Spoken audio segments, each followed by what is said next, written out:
You are now listening to the Sae Bae Cast, the #1 old school RuneScape podcast featuring guests from all across Galanor. To support this podcast, visit the Patreon link in the description. All right, welcome to the Sae Bae Cast number 54 with Flomple. How you doing this fine afternoon? Yeah, having a good swell old time.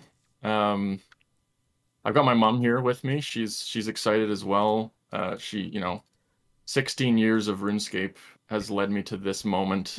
So she wanted to make sure she was here to listen in, give me pointers. Is she able to hear me? Stuff, so. Mom, how you doing? Can you hear him? Yeah. Okay, fuck.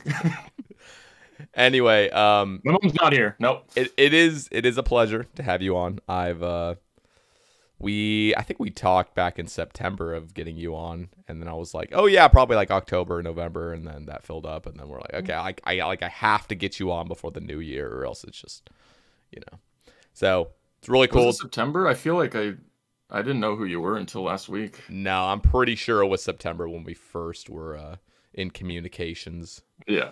But yeah, I mean, I literally have a list, and I've told people, like, I have a list of like all these guests, and people are like, when are you gonna get this guy on? When are you gonna get this guy? It's like there's like I can only get one guest on a week, so it's just anyway.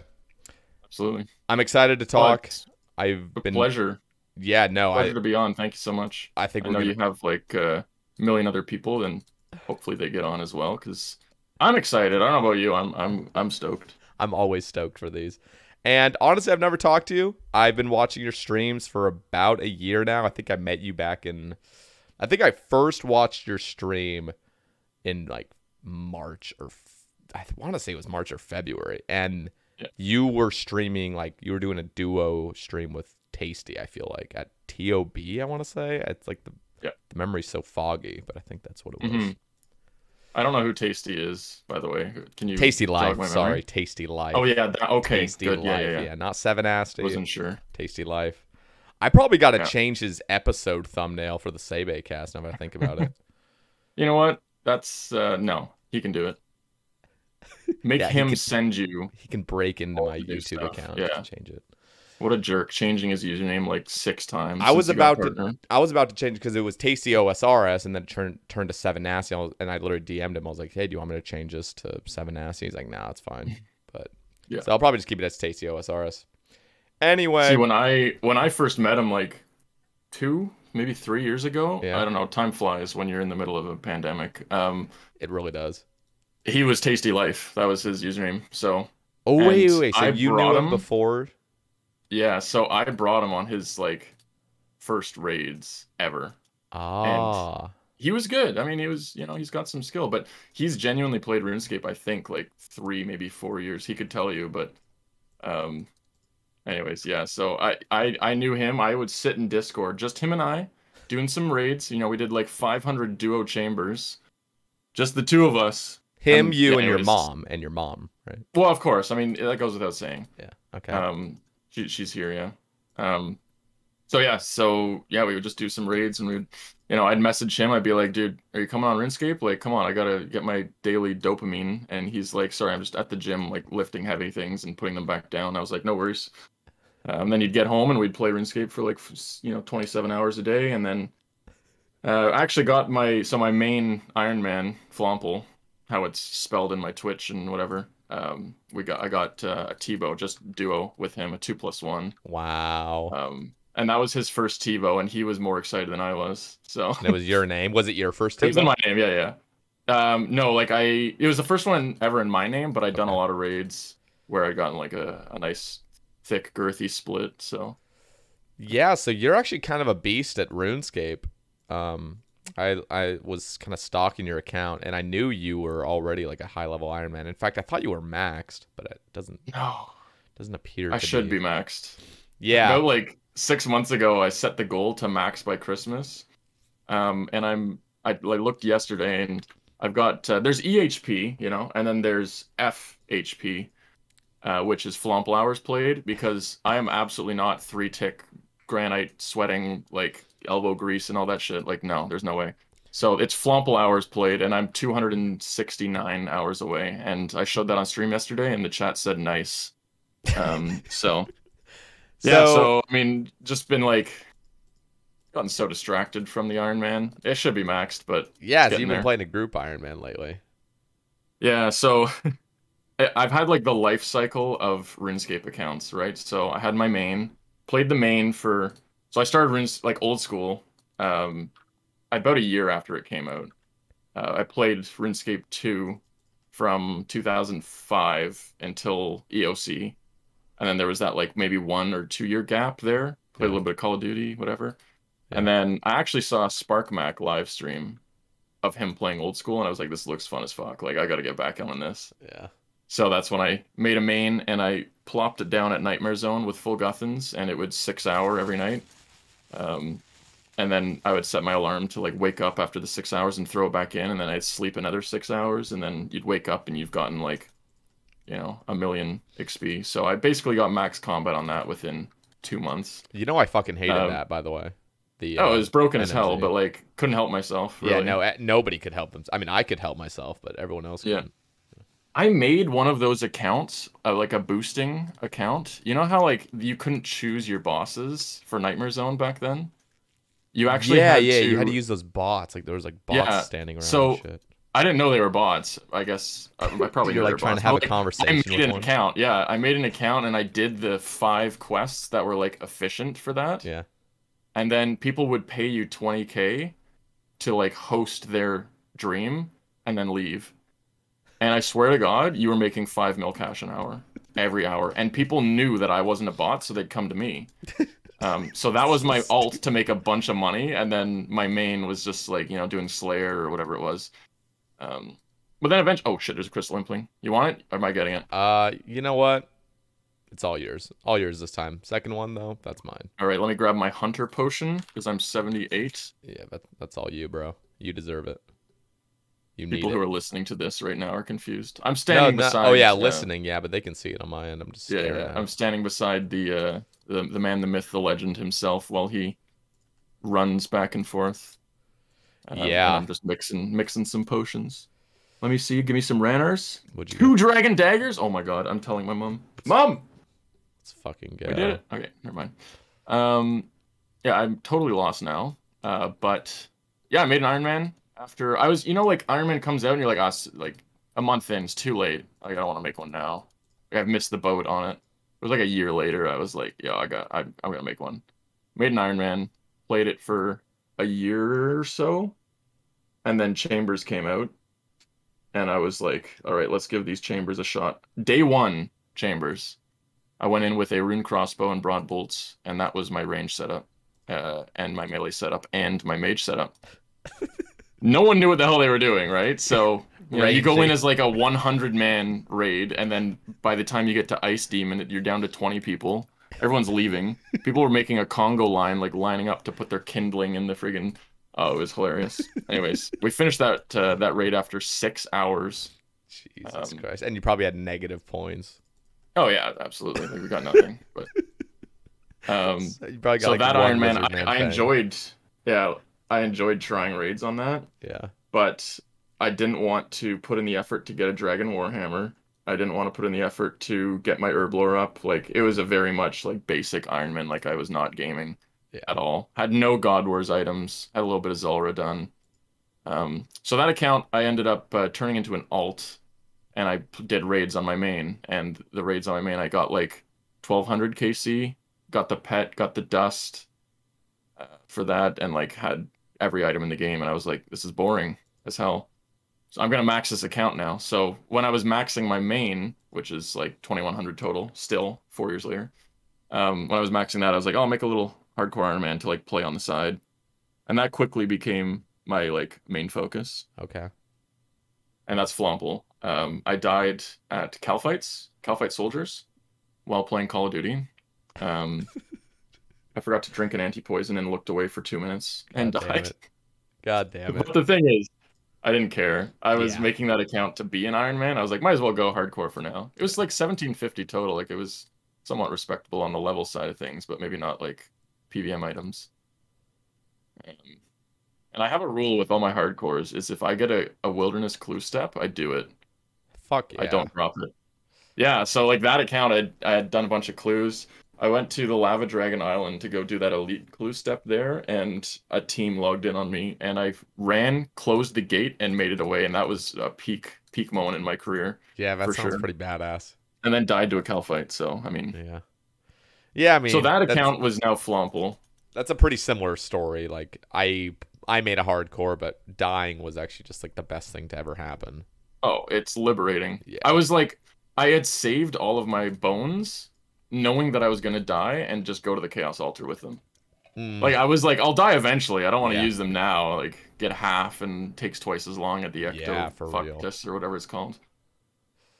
So yeah, and then so that became Flomple, and I was like super enjoying it. So you know, eventually I just stopped playing my main altogether and played Flomple as a regular Iron Man. And now that I was like, okay, I've got all the items I want. Like finished PVM basically on it like a year ago.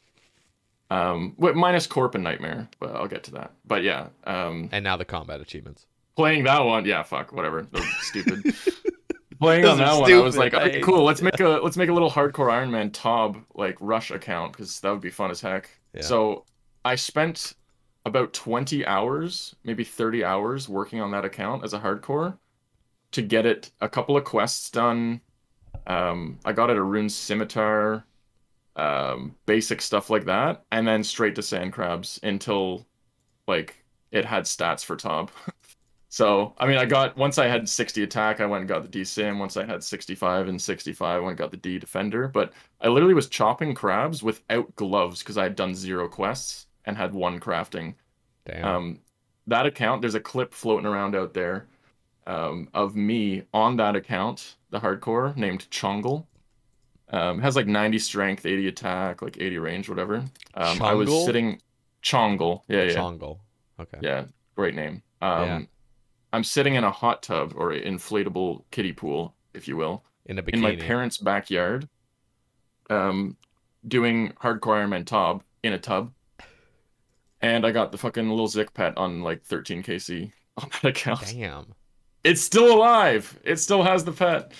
Yeah, it got chanced once because I Ruby Bolt attacked the wrong Nilo boss, but it didn't proc, so that was nice. So while playing Chongle, that took my main focus away because I'm like, oh, this account's actually good. I should get it more than like 800 total level. It was like literally 1,000 total level with Lil Zik Pet. Damn. On a hardcore. It was pretty funny. Yeah, it's pretty. You must have flexed at the GE several times, right? Yeah, I think I forgot to do that. Let me log in quick. That's like the first thing you have to do when you get something crazy. Yeah. And you got to wear the the hardcore Iron Man helmet, I assume. Yes. Yeah. Absolutely. I mean, that's the only helmet you have anyway. You're 1,000 total, so yeah. Pretty much, yeah. It has Void. It was like Void, D-Simi, Power Ammy. Like what I did on the account was I started it. I got the cash to do. I think I did LMS for a bit of cash, and then bought some runes. Got some blue dragons killed for the bones. You need 76 dragon bones to get 43 prayer on the Chaos Altar. So I was like a level 25 account at the Chaos Altar using my dragon bones there as a hardcore. No one can attack you. It's genius. Yeah. And then I went and after I got 43 prayer, I went and did Crazy Archaeologist for the rune crossbow, Power Ammy, and then I just sat it at crabs. Like that was pretty much it. Very nice. Would recommend if you're starting a hardcore, just like do top first, because if you die, you just lose no effort. Or just don't make a hardcore. That's my suggestion. Yeah, or just don't die. Inevitably, generally, what people do if they make it too far is they pull an Ari slash and like they get to the point where they've invested 5K plus hours, 10K plus hours, and then they get addicted to the color of their helmet. Mm-hmm. Yeah, you can't let it go at that point. Yeah, I mean, if I hadn't died, dude, I would have never learned how to PVM. I would have never went to Zora. I didn't even know how to kill Zora when I was hardcore. And I was like, yeah, fuck that. I'm going to end up dying, so I'm just going to stay a skiller for the rest of my life. So definitely a blessing to die. Could you not just like go to Zora with the diary done? Or you were like, not that No. stage? I just wasn't going to go. Okay. I didn't know how to PVM. I knew how to do KBD. Well, Barely. that's peak gaming for sure. No, and that's what I actually flexed, unbelievably. I got a Draconic Visage there. And that was my flex. I was like, okay, my PVM journey's over. I got my DFS from KVD. Let's go. You always hear these people on Twitter and Reddit and whatever being like, I've played 14 years and I just got my first Visage. Yeah, that's me. I've never had one ever. Really? Yeah. I like intentionally camped to get them as well and never got one. They do seem just so extremely rare, even though they're only 1 in 10,000. That's the thing. Like in 16 years, I must be 4 times the drop rate. Yeah, Like, it'd be crazy to know like how dry you really are. Yeah, I wish there was a way of knowing for sure. I've had 7 Draconic Visages well. since 2015. In fact, since 2016, because I think it was like in January I got my first one ever. Yeah. So. Well, that's fair. I'll get one on probably like that shitty group hardcore ultimate vegan only Iron Man or something. I don't know. Yeah. So what is it? Is it vegan only? Yeah. I have a Galenor locked main. That is allowed to trade. It's like this really unique account build. And then I have like a Galenor locked hardcore that has the Zik pet on it, by the way. And then I have my regular Iron Man Flomple that has all the good items you could imagine for an Iron Man except for Corp and Nightmare. However, I alked my Dragon Warhammer on that. It was an accident. So like basically for 100 gifted subs, but it was an accident for sure. Oh Jesus. And then safe. My birthday, I did the 1 through 28, like alk one of my PVM items. Oh God. If I hit 100 subs, and it was the Warhammer. Oh God. But if you think about it, that's a 40-hour grind. Yeah, it's not bad at all. It's actually faster than 40 hours once you have like everything. Yeah. And a cannon. Yeah. No, like I definitely have not gotten that back yet, and it's been like 6 months. So yeah, that account is skilling until it's maxed. It's again 269 hours away. So you said you have a Galenor locked main that can trade. Yeah. I want to talk to you because just before we started recording, you were talking about the GE tax and the item sync and how Soup actually shouted you out in one of his videos. Is that correct? No, I was lying when I told you that before. Oh, you lied about this whole thing, so now I just look like a dumbass. Yeah, idiot. Okay. Damn, I got No, wrecked. Just kidding. Yeah, so I was, you know how Soup posted like a tweet, I think it was like June or something, where he was like, look at the price of these items, and it was like decks at like 12 mil and like a cult necklace 150k and like everything. That was like the lowest point of the RuneScape like economy, right? I play primarily like Iron Man, so like I don't care, but I also know that I'm hopelessly addicted to this game and want it to thrive and survive long term. Yeah. So I was like, look, there's got to be a way to like Jesus Christ. Get some items out of this game, like, you know, properly and in a smart way. So when he posted that, I had like this idea kind of rattling around, and I tweeted about it in the past, but didn't get any traction. So I basically put out a tweet that was like, hey, we've got death mechanics now where you pay to get your items back in cash. And like Duel Arena, cash is gone. Instances, cash is gone. Like GP is coming in the game pretty quickly, but it's also like there's some significant GP sinks, which is doing a great job at keeping like the gold value decent. So I was like, you can just kind of like convert that GP into items by putting it in a little bucket, let's say Death's bucket, and then using that to buy items. So my idea, and then the way I tweeted it was with like the example of a BCP being 20 mil. You got a 20 mil BCP. Every time you die and lose it, you pay 1% to get it back. Once you have 100 people paying 100 people paying 1%, you've got enough to buy a BCP. At that point, you would use the GP that's been like removed already to take a BCP out of the game. That was what I tweeted, and I said, why stop there? You could do a GE tax and do the same idea. Every 100 T-bows that sell, you now have a little bucket with 100% worth of T-bow. And then just delete it from the game. And I was like, maybe it needs to be 2%, maybe it needs to be 0.1%. I don't know what the numbers would be. Yeah. So that I tweeted that out. It got like seriously like 400 likes or something, a bunch of retweets, and then Soup put it in a video. He had a video completely dedicated to the old school economy, and he was like, "Yo, check this out. There's an idea from Flomple," and I was like, "That's me, Mom. Look." So she was really proud of me. She still is. Wow. Just kidding. She used to unplug the computer from the wall if I played for it, like if I played too long. So she's like, finally, you're like getting something out of your RuneScape life that's dominated your life for so long. Yeah, that was fun times. Yeah, so talking about that idea, I think that's actually really, that's kind of man. what Death's Coffer does. Or not exactly the item syncing part, but like it syncs the gold, and then you can put in items that you want to sync. But it's a good idea, but it's not like that worth it for the 5%. Like on an Iron Man, sure. On a main, do any mains actually do that? Like buy something from the GE and then throw it in Death's Coffer? They've probably done it for like one item, like a dex or something. If I was a main, that's probably what I would do. Yeah, who knows? But that's actually a brilliant idea, because then it's actually syncing the items that are used when you die. Yeah, so like every 100 kinda people makes who sense. lose a BCP and buy it back, it'll delete one. And that would, I don't know if that will keep the items stable, but it's better than nothing.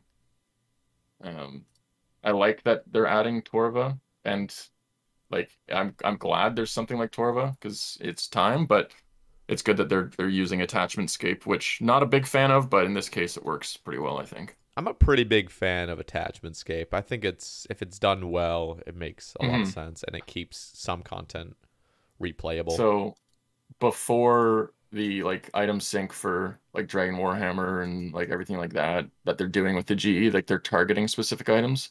I think that is not maybe the right way to do it, but it'll work. I think they just got to have like some stats running in the background. Like, look, this week, 1,000 Dragon Warhammers came into the game, and we got this much money from the GE tax from Dragon Warhammers.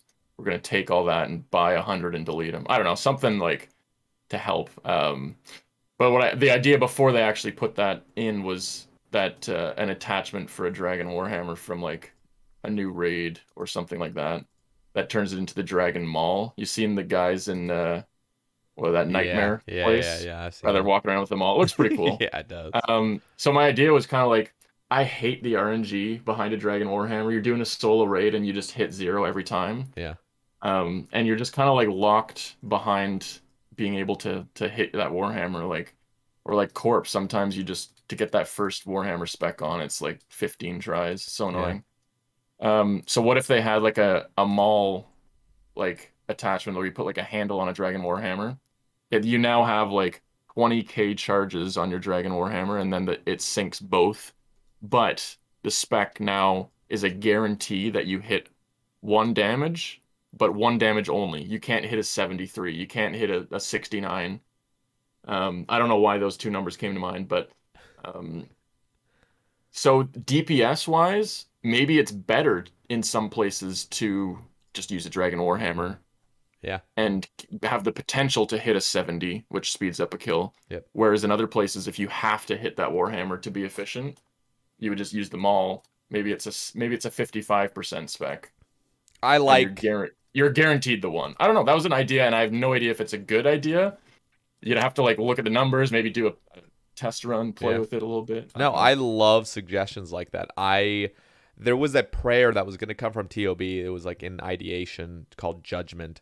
Not exactly what they were proposing, but I had an idea for Judgment to be basically the equivalent of like a Chivalry, a Piety, a Rigor, or an Augury. Like one of those where it's not an overhead, it's just simply stats, and you can't use them together. So Judgment would be a new level 85 prayer.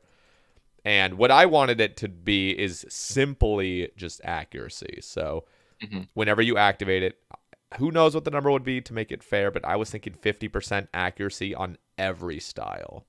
So no, I think that's a good idea. No defense, no damage, it was just accuracy on every style. So just like this new prayer that you would use for that.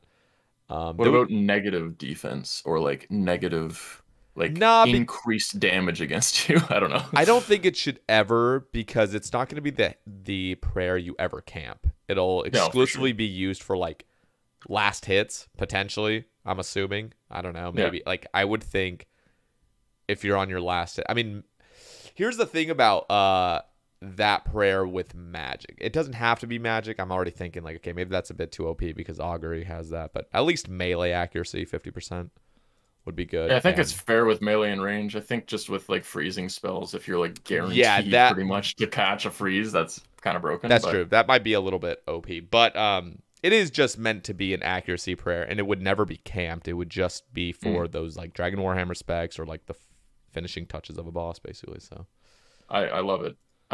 Picture this though with Yeah. the negative defense or like it increases damage taken.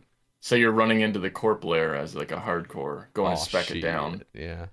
And now Corp, instead of being able to hit a 50, can hit a 72. Like, See, you'd be like, oh shit! Like, you gotta like go in with augury on, flick it over to this prayer, and then quickly take it off. I don't know. It could be like yeah. interesting. I like that. Like just the skill base of like using different things is increasing because everybody who plays this game like longer and longer is getting better. So Yep. I think it'd be cool to have. Don't just like click the prayer, have it on, and just hit boss. I think it'd be cool to be like you gotta time it, you know, like don't Yeah. let the boss hit you while it's on, otherwise you're screwed. And I think even without the negatives, it still is awesome because you're always just going to use judgment initially for your hammers, then you got to switch to piety. So there's a little bit more interaction besides just always piety for every situation. Yeah. No, it's almost like sad that there's no other prayers above piety, and like would it fit? Like would that not, like if you just had turmoil or like something above piety for melee, like it would break so many bosses, make them so much faster. Yeah, no, it would. So this is a good middle Yeah, and ground I for think sure. it's just like a really valuable prayer. It's pretty niche, but it's niche in almost every situation where you're using defensive reduction. And yeah, it could also just help with the frustration of having to spec a billion times. That was what my Dragon Maul idea was. Yeah. It's like I hate how it's just like, well, this raid I can't get a PB anymore because my Warhammer didn't hit.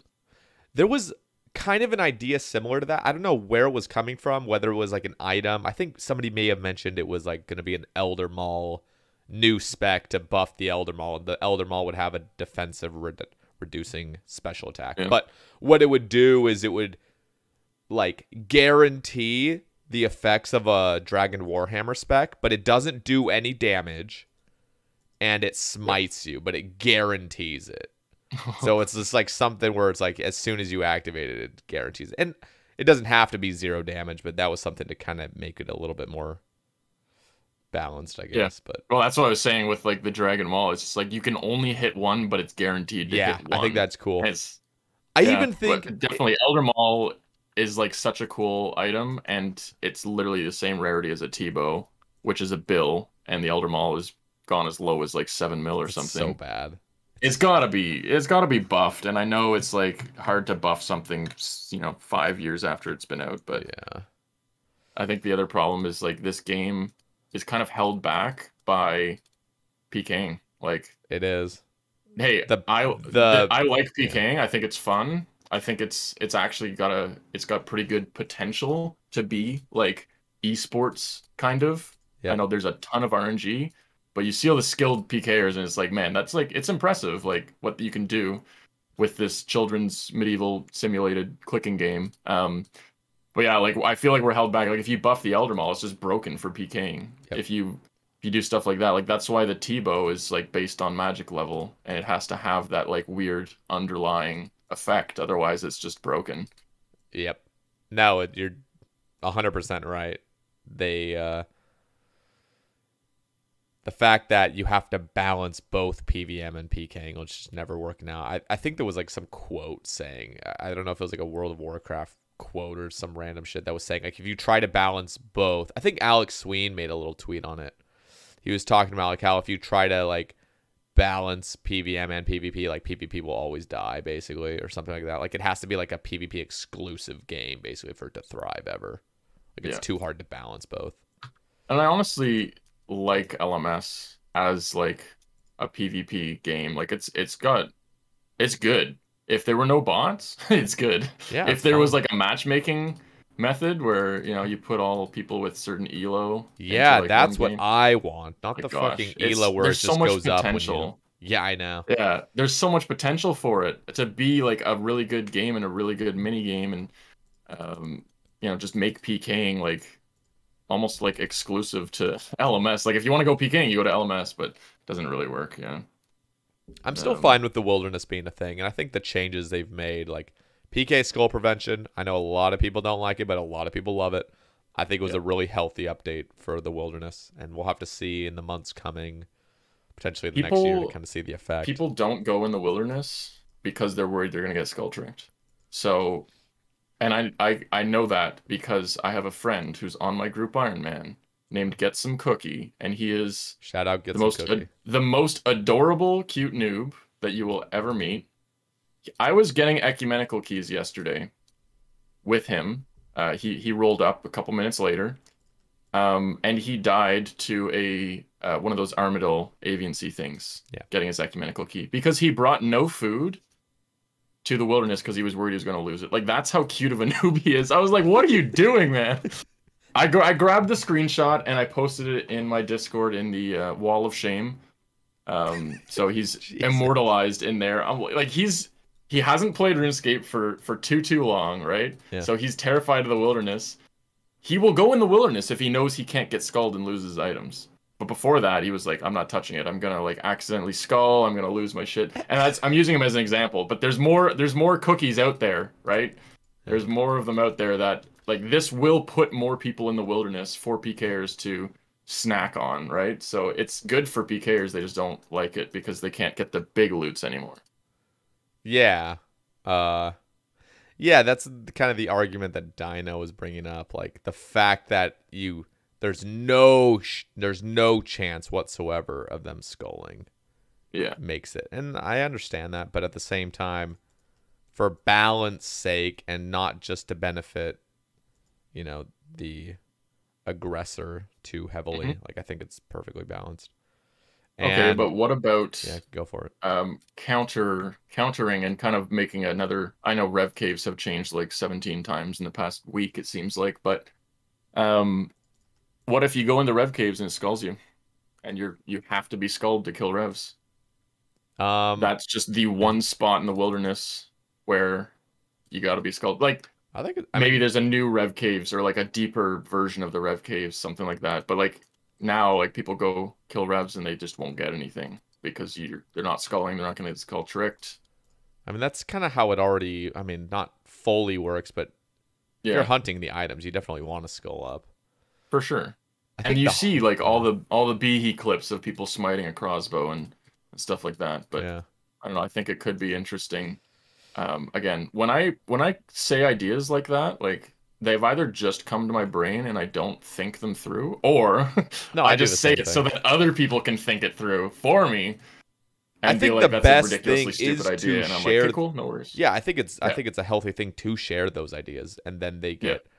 Oh my god, that one's. Oh my god, I mine. want it. That one's definitely mine. Okay, yeah, we'll share. Yeah, right. You can have this one. I got 615 rune arrows. That okay, well I didn't want that for me. anyways. That probably would have been great for you. I just want I just want Ranner seeds from those crystal implings. I've never seen one spawn like that. That was awesome. Start a timer, and it'll spawn. I think it's like 20 minutes or 40 minutes. I don't know. Do you know? I think it's 30 minutes. I think it's every half. As I said, 30 minutes. I think. Don't quote me on that. I think it's every like half hour. But then it spawns invisible. Yeah, 2 minutes of invisibility. I don't know. The wiki was. I was looking at that because I was like, my whole team is starving in Group Iron Man. They're parched for prayer pots. And like my Group Iron Man team has a couple people on it that don't prayer flick. Oh, they're friends of mine for a long time, and like, I could have maybe tried to find a nice Group Iron Man team with some content creators, super sweaty gamers, stuff like that, and like grind it out. But as you've seen with a lot of other teams, they burn out like right away. Yeah. And they go back to their other accounts, the ones that they make like YouTube videos on or stuff like that. So for me, I was like, oh, I'm just gonna play with like my close friends and have a good time. So How I've is been Group doing Iron that, but Man for you? Just like overall, because I already have seen like it yeah. almost seems like a dying game mode. Again, I don't see the vast, thousands of players that are enjoying Group Iron Man. I just see like the negatives about it. So, Yeah. in your opinion, what do you think about it? Yeah. Kind of what I was just touching on is I think if you like intentionally mash a team together that might necessarily like, might not work, it's not going to work. Like if there's any chance that it'll fail, it's going to fail. Like if you're trying to find some content creators to make a team with for cloud or anything like that, like I had that as an option and I decided not to, and I went with someone that I've known in real life for 12 years and then a couple of RuneScape friends that I've known for like 5 years. So it's like we play together every day. Like why not make a group Iron Man together and we'll play that instead. So three of them, two of them, two of them have max capes. No, three of them have max capes. So they're like done with their mains, ready to do their first Iron Man. So it's working out for me. Yeah, that It's sounds working out for fun. me. That sounds like a Yeah. great thing for them as well. It's shot at hilarious iron. because some of them are like, "Hey, does anyone have an iron spit that I can have for this quest?" And I'm like, "Dude, just use an iron bar on an anvil." They're like, "Oh, that works." I'm like, "You have a max cape. Like, what is going on?" That's Like, how I've it never is, played though. Iron Man, man. I don't know. There's no GE. I'm like, well, the group storage isn't the GE of Flomple. Like, I'm not giving you all my shit just because you ask for it. Questing on a main, literally just sitting at the GE for the first 15 minutes, just Yep, getting just every buying single everything. thing. I can barely remember those days. Like, really, Yeah. it's just. And I remember thinking when you're like buying everything at the GE, I'm like, geez, this would absolutely suck to be an Iron Man right now. Like, this would just be fucking hell.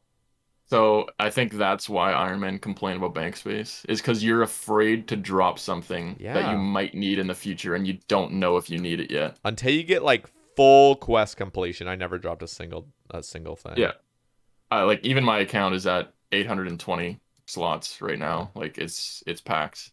Because I know one of my shitty little teammates is gonna be like, "Hey man, do you have a polished button to do animal magnetism?" It's like, yes, I kept it for a month so that you could have it, and I know you're slow on your quest or whatever. So Yeah.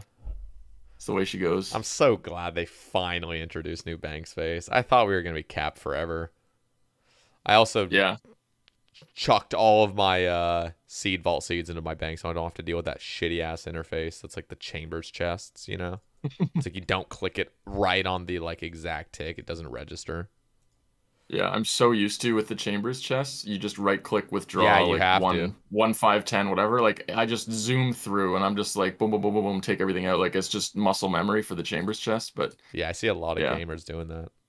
I know the quickest way to solve the seed vault one is to not farm ever, and it's a good one. Yeah, no, I mean, Just have one farming forever, and you never need to worry about it.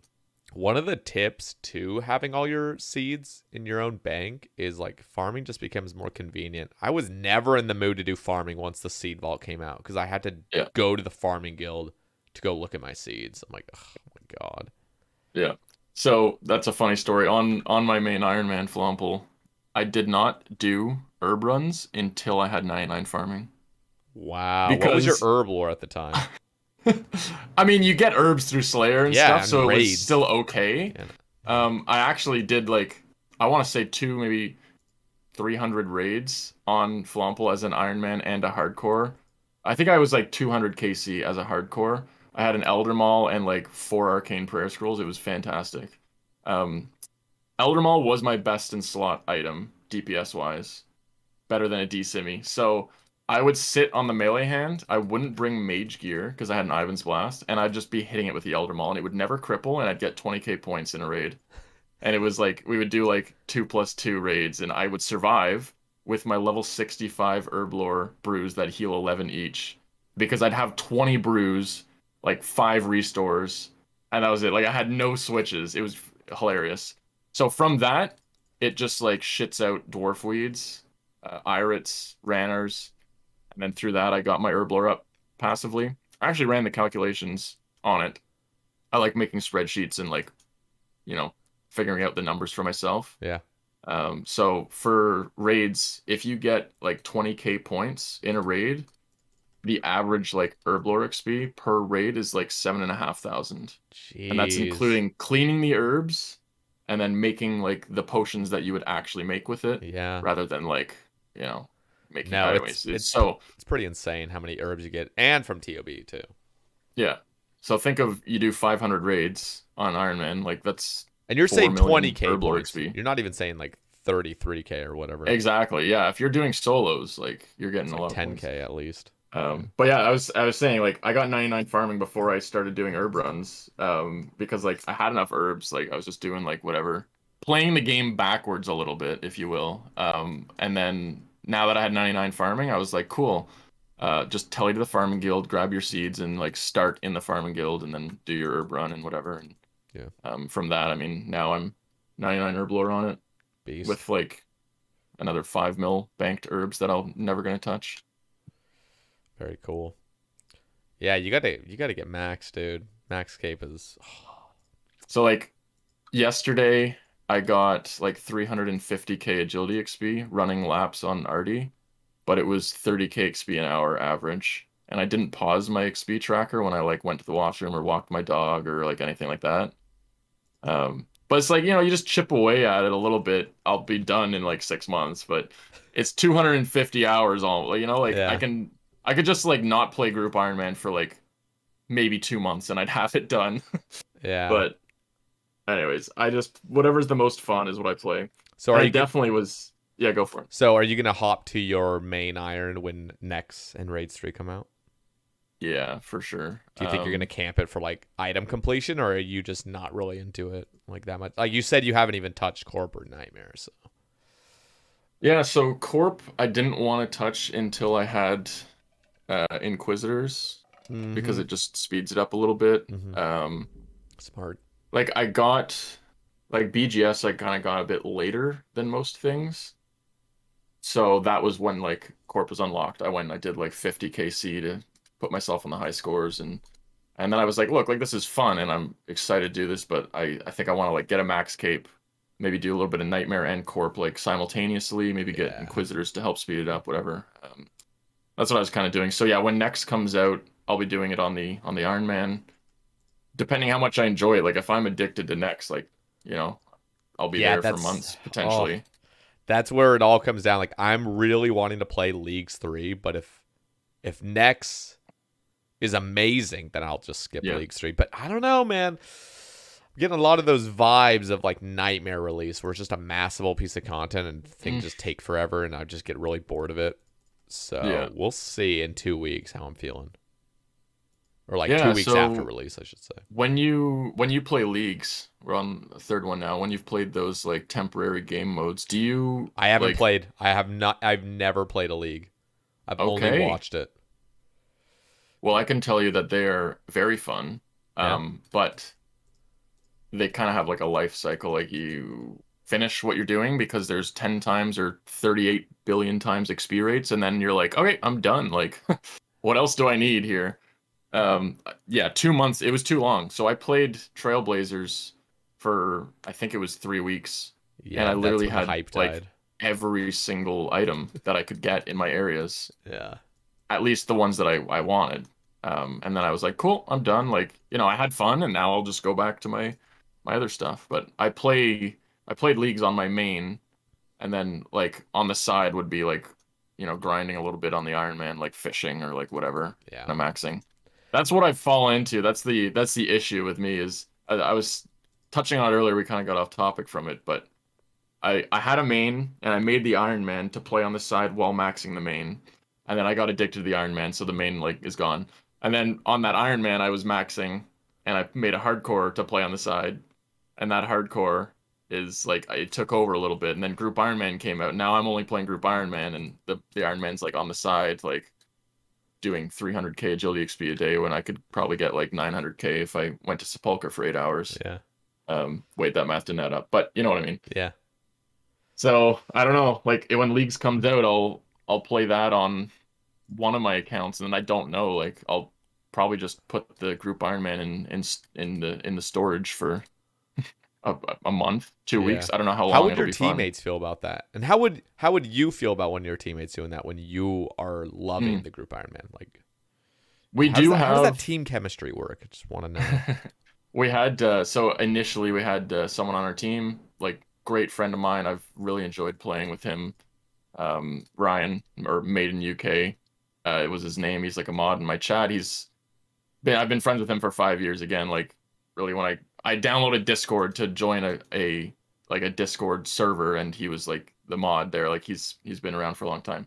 I was like, cool, like let's do this. I'm trying to play with friends instead of content creators.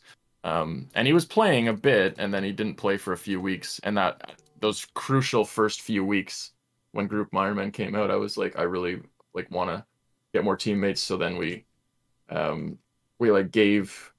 shared his account with someone else. He hasn't logged in since we shared it. Like I think we made the right decision by asking if he'll share with other people. But yeah, so he basically burnt and quit right away. And then we have another teammate who's like 1,300 total, where I'm almost 1,700.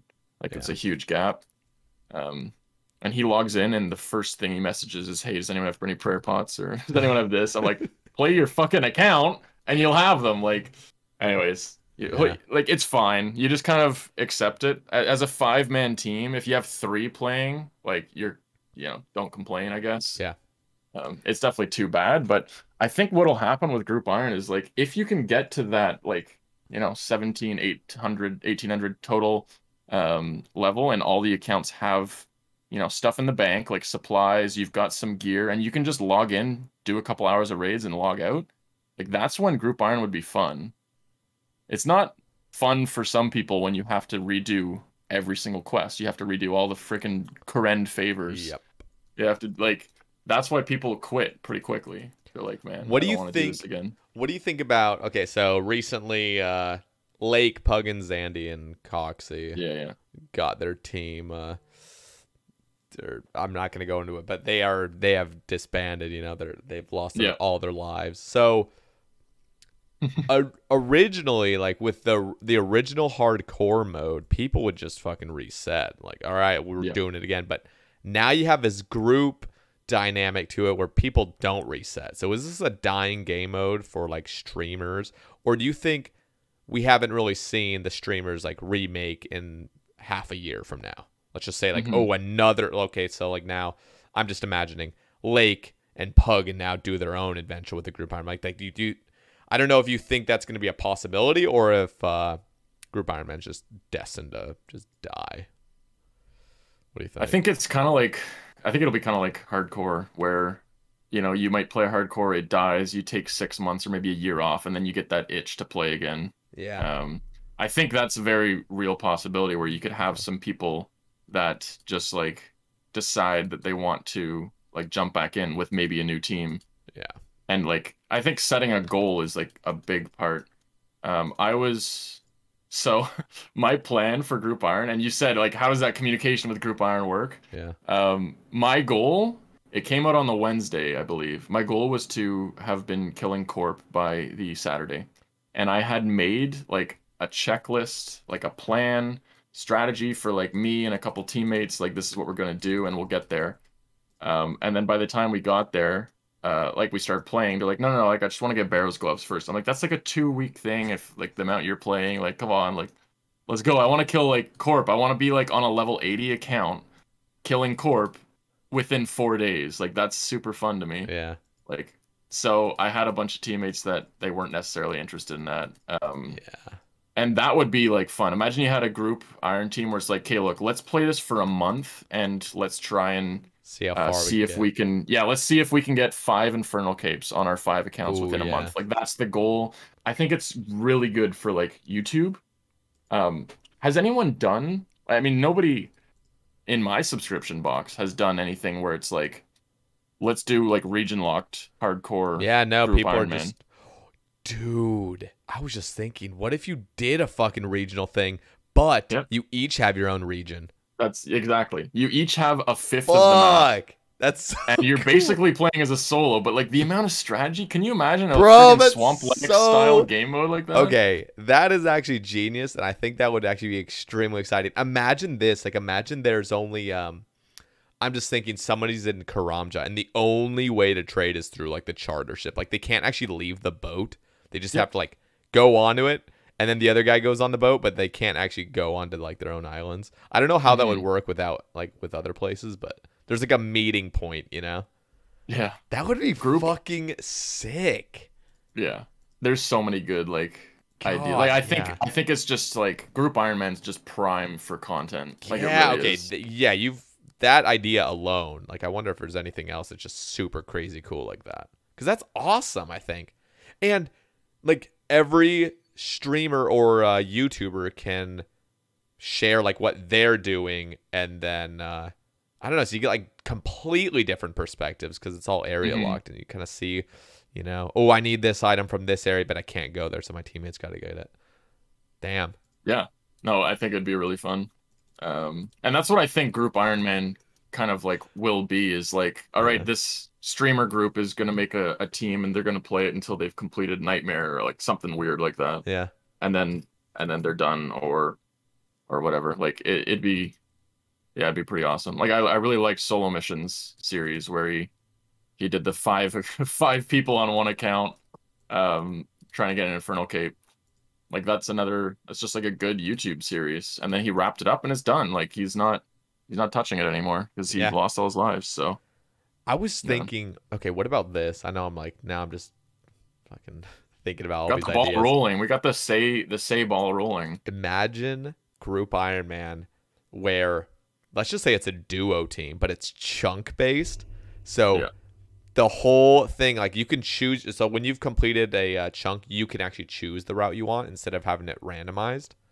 Which, let's be honest, the randomization with any YouTuber that does chunks is like clearly biased. Like there's no way he's actually random. You know, we just have to pretend like, oh yeah, that was random.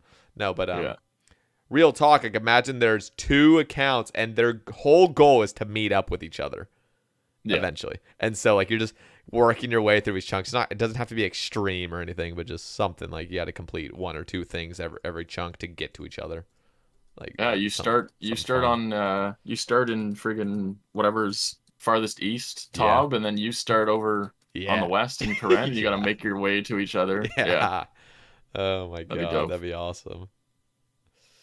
I think that's what Group Iron like should be and will be. Like Group Iron Man could have like genuinely could have been a league or like separate server, private. Definitely. You know, like, and I think RuneScape, you know, as it is right now, I don't think it's dying. It's fine.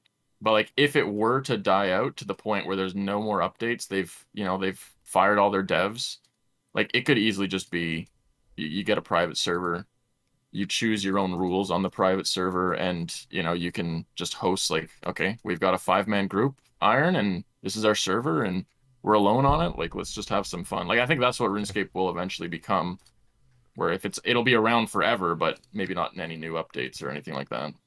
Yeah, I've always kind of wondered what'll happen after our generation kind of gets a little bit older, because are young kids playing RuneScape? I don't think so. I think they're busy playing Fortnite. Yeah, so you kind of true. Like they need to appeal to it with marketing and stuff like that, and I think they've tried like some of the new quests and like things like that to help players understand the game. See, for me, I'm just like, maybe I'm turning into a boomer already. I mean, I think you're 26 as well, right? Yeah, I'm 26. Yeah, I'm 26. But just like think about that, like this game just moves with our generation, so it's like it dies with us, man. Like we it goes when we go, you know, and then like just nobody else is playing it. Like I kind of find beauty in that, but at the same time, like I really would love this game to always thrive. So yeah, there's definitely some younger players like that played like the tail end of RuneScape 2 and like RuneScape 3, like they're like just about to turn 20 at this point. Yeah, like they're 20-year-olds and like that's good. And I think there will be some more people that just like find the game as they hit like 18 years old. And I don't know. It's weird because like we used to play when we were like 5. Like seriously, you're like so young. My little brother was playing when he was 2. Like, was it Puggin last week on the podcast? Yeah, he was saying he was playing when he was like 3 or 4 years old. He's 4.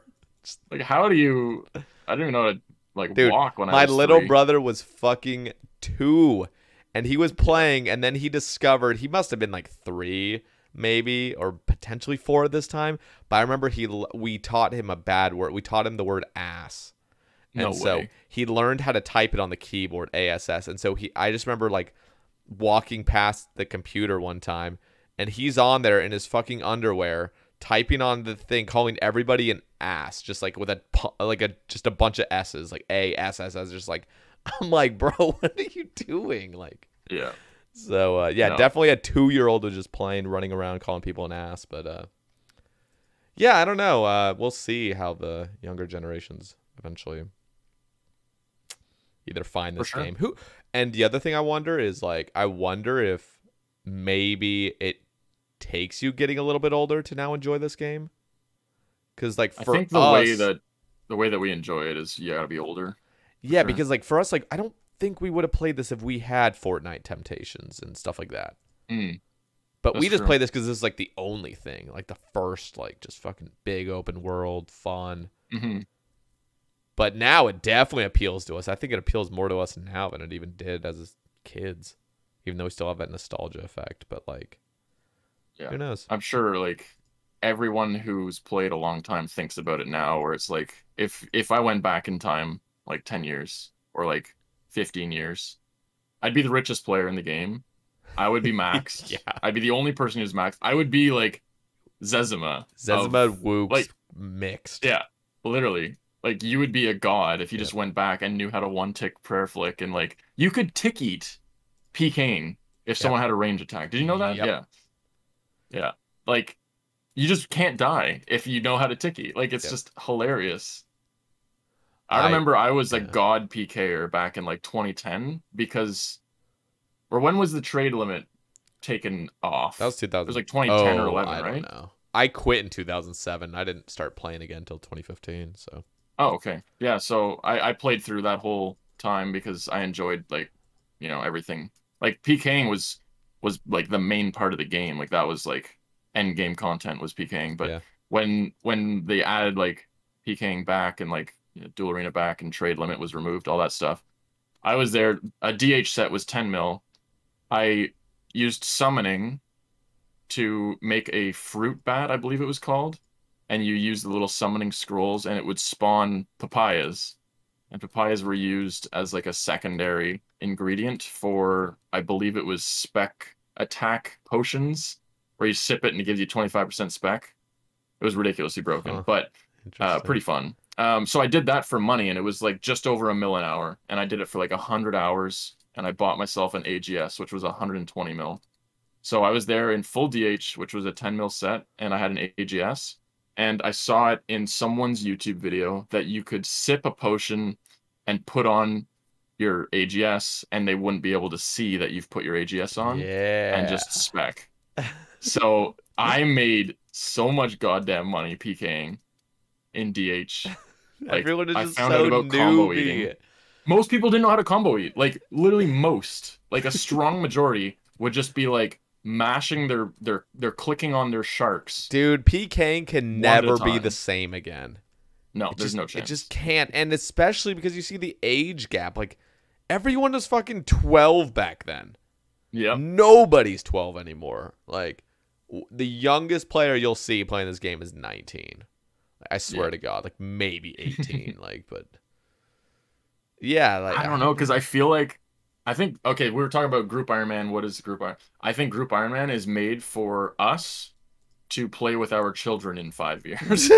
5 years, like 50 years. Yeah, no, I don't want to be. I don't want to get all pregnant until I'm like at least 56. I think is the age I settled on. I'm not even gonna start dating until I'm married, so I got a ways.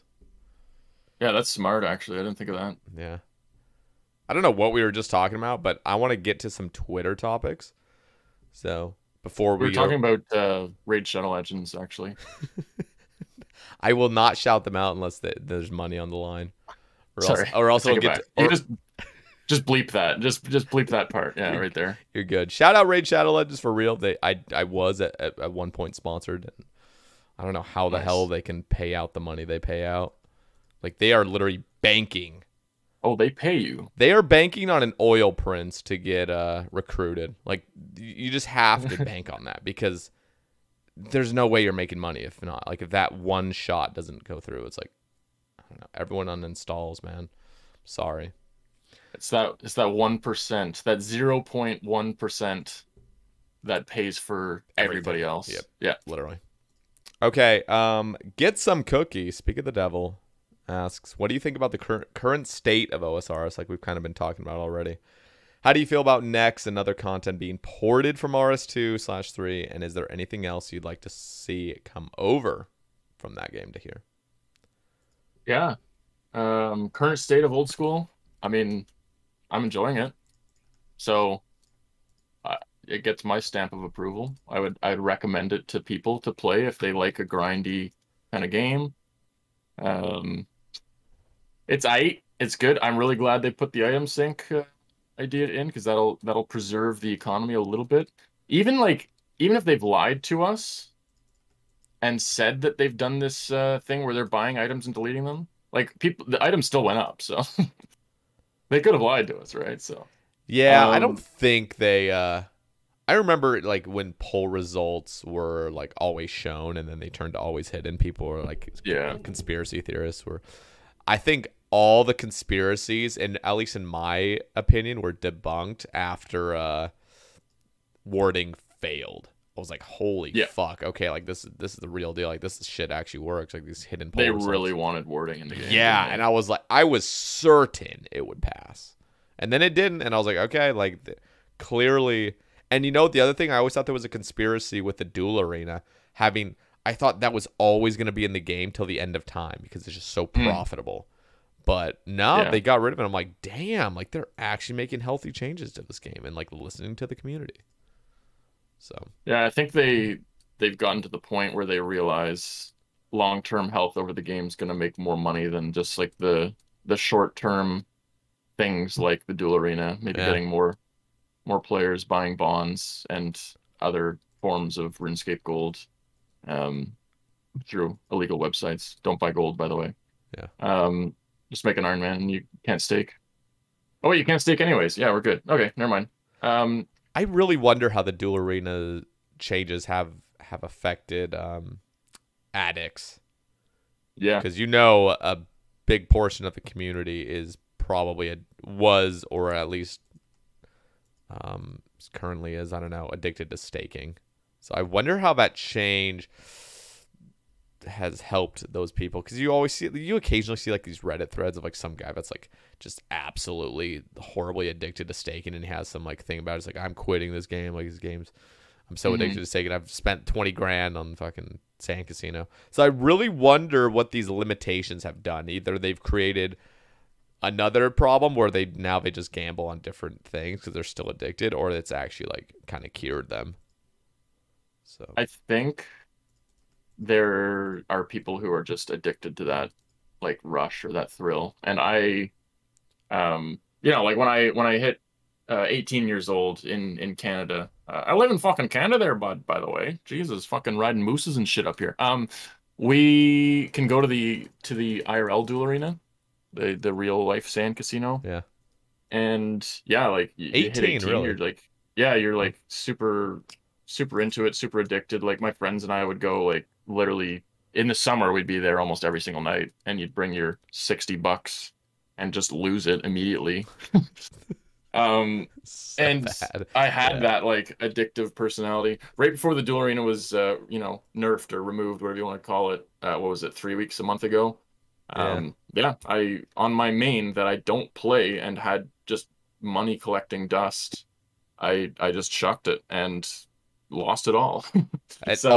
No matter what, even if you won it, you would have still ended up losing it all because you would have just gone all in again. It's like you just go in there with the mindset it's like, this is all gone already, because there's no way you're gonna stop after you win 3 times in a row. You're just gonna go in one more time.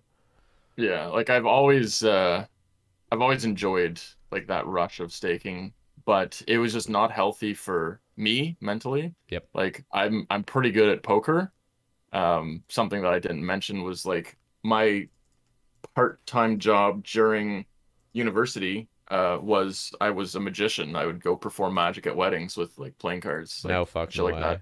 Yeah, so and I do that on stream at Flomple on Twitch. Where I show card tricks on stream, and they're not your average, uncle's card tricks. They're like better. Not tooting my own horn at all whatsoever, but like that was my job, and like you make good money from it. And I got super into poker. Like I have an ace of spades tattooed on my forearm because I have an ace up my sleeve. Haha, good Damn. pun. So yeah, like I'm super into cards, poker. I played poker in my parents' basement every night for like 6 months, learning the game, practicing with my friends, like getting really good at Yeah. it. And then we went to a casino where there was a tournament being hosted. There was over 150 entrants for I think it was like $70 entry fee, and like the casino takes $20, so it's like $50 times 150, and then the winner gets like 15% or whatever. So 150 entrants. I came first. That was my first ever tournament. Like, just Wow. go in Let's and you clean fucking up. go. Yeah, I was like, like I'm actually good at this. So I made the decision after a while. I was like, I could quit my real job. I could just play poker as a Yeah. full-time job. Like I could make it work. If I sat at this table for an hour, I could make $20 every single hour, guaranteed, because you just play the odds, you play smart. You might get unlucky Yeah. occasionally, but You if you just play it the do, right way, yeah. you won't Yeah. over time. And I had to make the decision consciously. I was like, it will affect my mental health. Like Oh, it will. yeah. And because that's just who I was as a person, like I had that sort of addictive personality where Yep. sometimes my body would just be like, nah, just fucking send it, why not? Yep. And then you lose and then you're sad. So I made the decision. I would get migraines while playing because you're Sheesh. so hyper focused and stressed, and the casino pumps like oxygen into the room, and the lights are like bright, and anyways. So Yeah, no. I had to quit that. I made an Ironman to get away from staking at one point. I got cleaned probably multiple times on RuneScape 2 at the arena. Like I remember I would do the double up method, the classic stake 1 mil. If you lose, stake 2 mil. If you lose, stake 4. And like I It was never fails. That is like that never fails, right? Right. until you lose 17 in Right. a row, which is Yeah. exactly what I did. So yeah, like I It I was only with that works if you person. have unlimited money. Yeah, and Unlimited. that's literally why you go to a casino table, you'll see like minimum bet $5, maximum 500, and that caps you to like 8 double ups or like 6 double ups. I don't Yeah. know off the top of my head, something like that. So, yeah, like just the people who are addicted to what I'm getting at, thesis, final statement, conclusion, is like people who have that personality of being addicted to gambling. I think they'll just find another avenue. Yeah. Some of them, it'll help them just in their RuneScape. Like if they're addicted to RuneScape but wanted to get rich quickly, it'll help them. Yeah. But when you stake and you make a bunch of money, now doing raids for 3 mil an hour is not fun. Yeah. So Yeah. I think it's a the good, majority great. of I think the majority of people, unless they were the ones at like the sand casino doing odds and stuff and having like their fucking bots sit there and do that kind of shit. Like Yeah. I think the majority of people are actually really happy this has happened. Like, Yeah. even like Strong 'cause- majority. yeah, like a lot of people were already happy that it's out of the game and they didn't even participate in it, but so many people do participate in the duel arena that like even they're happy it's gone. So yeah, gambling's just fucking awful, honestly. Like I definitely got into poker for a little bit. I was never like crazy good, but I got into it with my friends in high school. I actually lived in Vegas, but I wasn't 21 yet, so I couldn't play. That would have been really dangerous, actually, if I could have been. But yeah, no, gambling, just firsthand, I've seen one of my friends just fucking lose his mind over gambling and starts turning into a shitty person and like stealing and lying and shit because of it. When you start losing money, you have to you go to desperate ends to like cover it up. It definitely gives you a reason to. And like in the duel arena in game, like if you don't have the reason to, skull trick or PK, like it's just they go hand in hand. Like a lot of the stakers would be people who would like stake, get cleaned, and then go straight back to the duel straight back to the wilderness and like try and either skull trick someone for their money back or like lure someone, or I don't know. Like there was a lot of that where it's just like the same personality of person, or same go to type your of person would. fucking friends list and lie to them saying like, hey, I need a loan or some shit. Yeah, yeah, It's exactly. It's the bad. same thing, like what you're saying in real life. That's why I kind of think like the people who are already addicted, like it won't fix them. They genuinely get help in real life. Yeah. If you have like a gambling addiction or any addiction you want help with, like there are people that will help you with that. And not just removing the dual arena won't fix people. I don't know. Yeah. Definitely makes the game a better place though. Definitely. Okay, I can't even remember what question we were on. Get some We were on, cookie. yeah. No, I think we talked about, yeah. So get some cookies. Question was, what do you think about the current state of old school RuneScape? That's what we covered. Okay. We covered that part of the question. How do you feel Second about part next, was, or how do you feel yeah. about just anything coming from RS3 over here? I Is think that it's good for the fine. game, or is Yeah, I think it's fine. I think it's good to have like a little bit, because there were some fun updates. There were some fun things, and like And clearly you there's do lore definitely, attached to it too. Yeah. yeah, you definitely have to have that balance of like, don't just bring the game over here, Yeah. or like put the same rewards. Like if people enjoyed things, like dungeoneering. I enjoyed that. It was fun. Like if anybody actually got into dungeoneering, like it was miserable at first because there was no guides really, and there was no like, efficient, like how do I get to level 80? Level 80 is when you get chaotics, and that was like the reason to do dungeoneering was to get those chaotics. But Yeah. when you actually like did dungeoneering at the high level, you realize that it's a really, really intricate and like smart puzzle raid. It was just a skilling raid with some combat in it. Like I wouldn't mind seeing that. Like I think the gauntlet is like dungeoneering light with solo only. Like dungeoneering could have been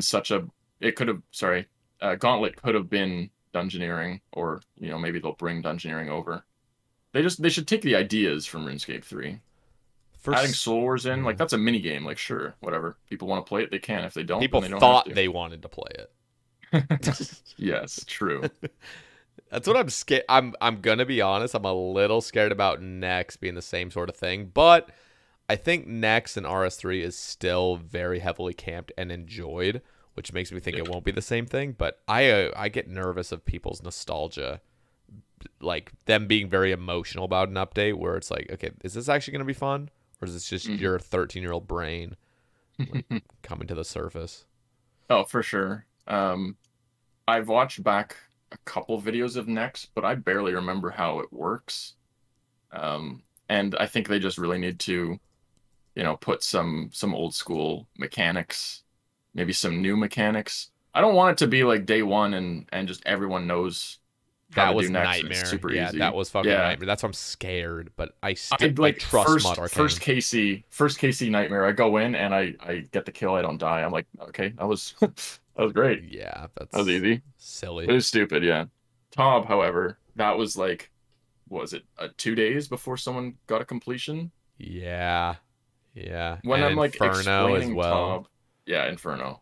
Man, that was so fun. Such fucking good updates, both of those. Yeah, like we need more of that, but it's hard to like hit a home run every time. And I'm it's praying that's what Raids 3 is. Yeah, and it's way harder if it's a massable thing. Yeah, because in my idea of a perfect boss or something like that is like no scaling. I don't really like scaling at all because it makes every team size the exact same fight. Yep. I like it when you can bring in more people, you just do more damage and you fucking kill it. Like that's, you bring more people and it's a different fight. It's kind of like Corp. You go and fucking mass it, you kill it in 2 seconds. Doesn't matter. Like, I kind of like definitely that. I love Corp. Like Corp massing is like nostalgic. Yeah. It's good. Like it's technically pretty much the same money per hour. Like yeah, like there's a downside to it, and like they didn't understand that with Nightmare. Nightmare, every single fucking team size besides like going lower than 5, like 5 through 80 is the exact same fight because it just extends the HP and everything. It's like what? Like there's no variance. Like this is so goddamn boring. I like it. Like imagine 80-man original Nightmare. You would it had the same HP as a 5-man, so you literally could just go in there and fuck it up, and it's just. But it wouldn't be worth it because the transitions alone and the wake up time are just wouldn't deem it worth it. But there would be eventually some meta, probably like a 10-man or something that would be like the best or something. It's completely just how they designed the boss. Like it's just fundamentally doesn't work for team sizes bigger. We'll Like, see it about should- next. yeah. I'm fucking pumped. First of all, I'm so excited. Yeah. Are you excited? It's literally like it's like a week. Yeah. Yeah, I know. It's so close. I didn't take the day off work. Like I work a full-time job and then I stream in the extra time. It's literally next week. That's it's next insane. week. It feels like 2 weeks away. It's literally next week. Oh my god. Yeah, so I didn't take the day off, so I'm just gonna be like that Squidward meme of him watching SpongeBob and Patrick. You know, your editor's name is Jeffrey, right? Jeffrey, can you throw that picture up on screen for us there? Thanks. Perfect. Yeah, that meme right there. You found it. That's perfect. That's gonna be me just watching like all the streamers playing, and then after work, I'll probably no life it. But yeah. Are you taking any days off, or are you just gonna I've be got playing this week after? off? So, Okay. no. So I'm getting married this summer. To Congratulations. what a lot of brother. people think is my sister. We got a question on that, by the way. Yeah, she's okay. Well, I won't spoil it, but yeah. So I'll be getting married in June, provided COVID is it's safe to do so. Anyways, we're getting ravaged by Optimus Primacron right now, so if that happens, then yeah, like I'm saving my days off for that. Yeah, that's smart. Yeah, But so, then again, you could save your days off for next, I like could a wedding yeah. or next, like that's like the biggest. Well, thing. just think, on an average day, you sleep 8 hours and you play RuneScape for 16. So I could work 8 hours and play RuneScape for 16, and then just take a bunch of, like Tylenol with drugs. Yeah, what is it called? Drogas. Tylenol Ultra. Okay, so I had I had a filling, like a tooth filling replaced.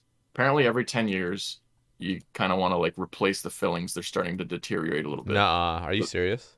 Yeah.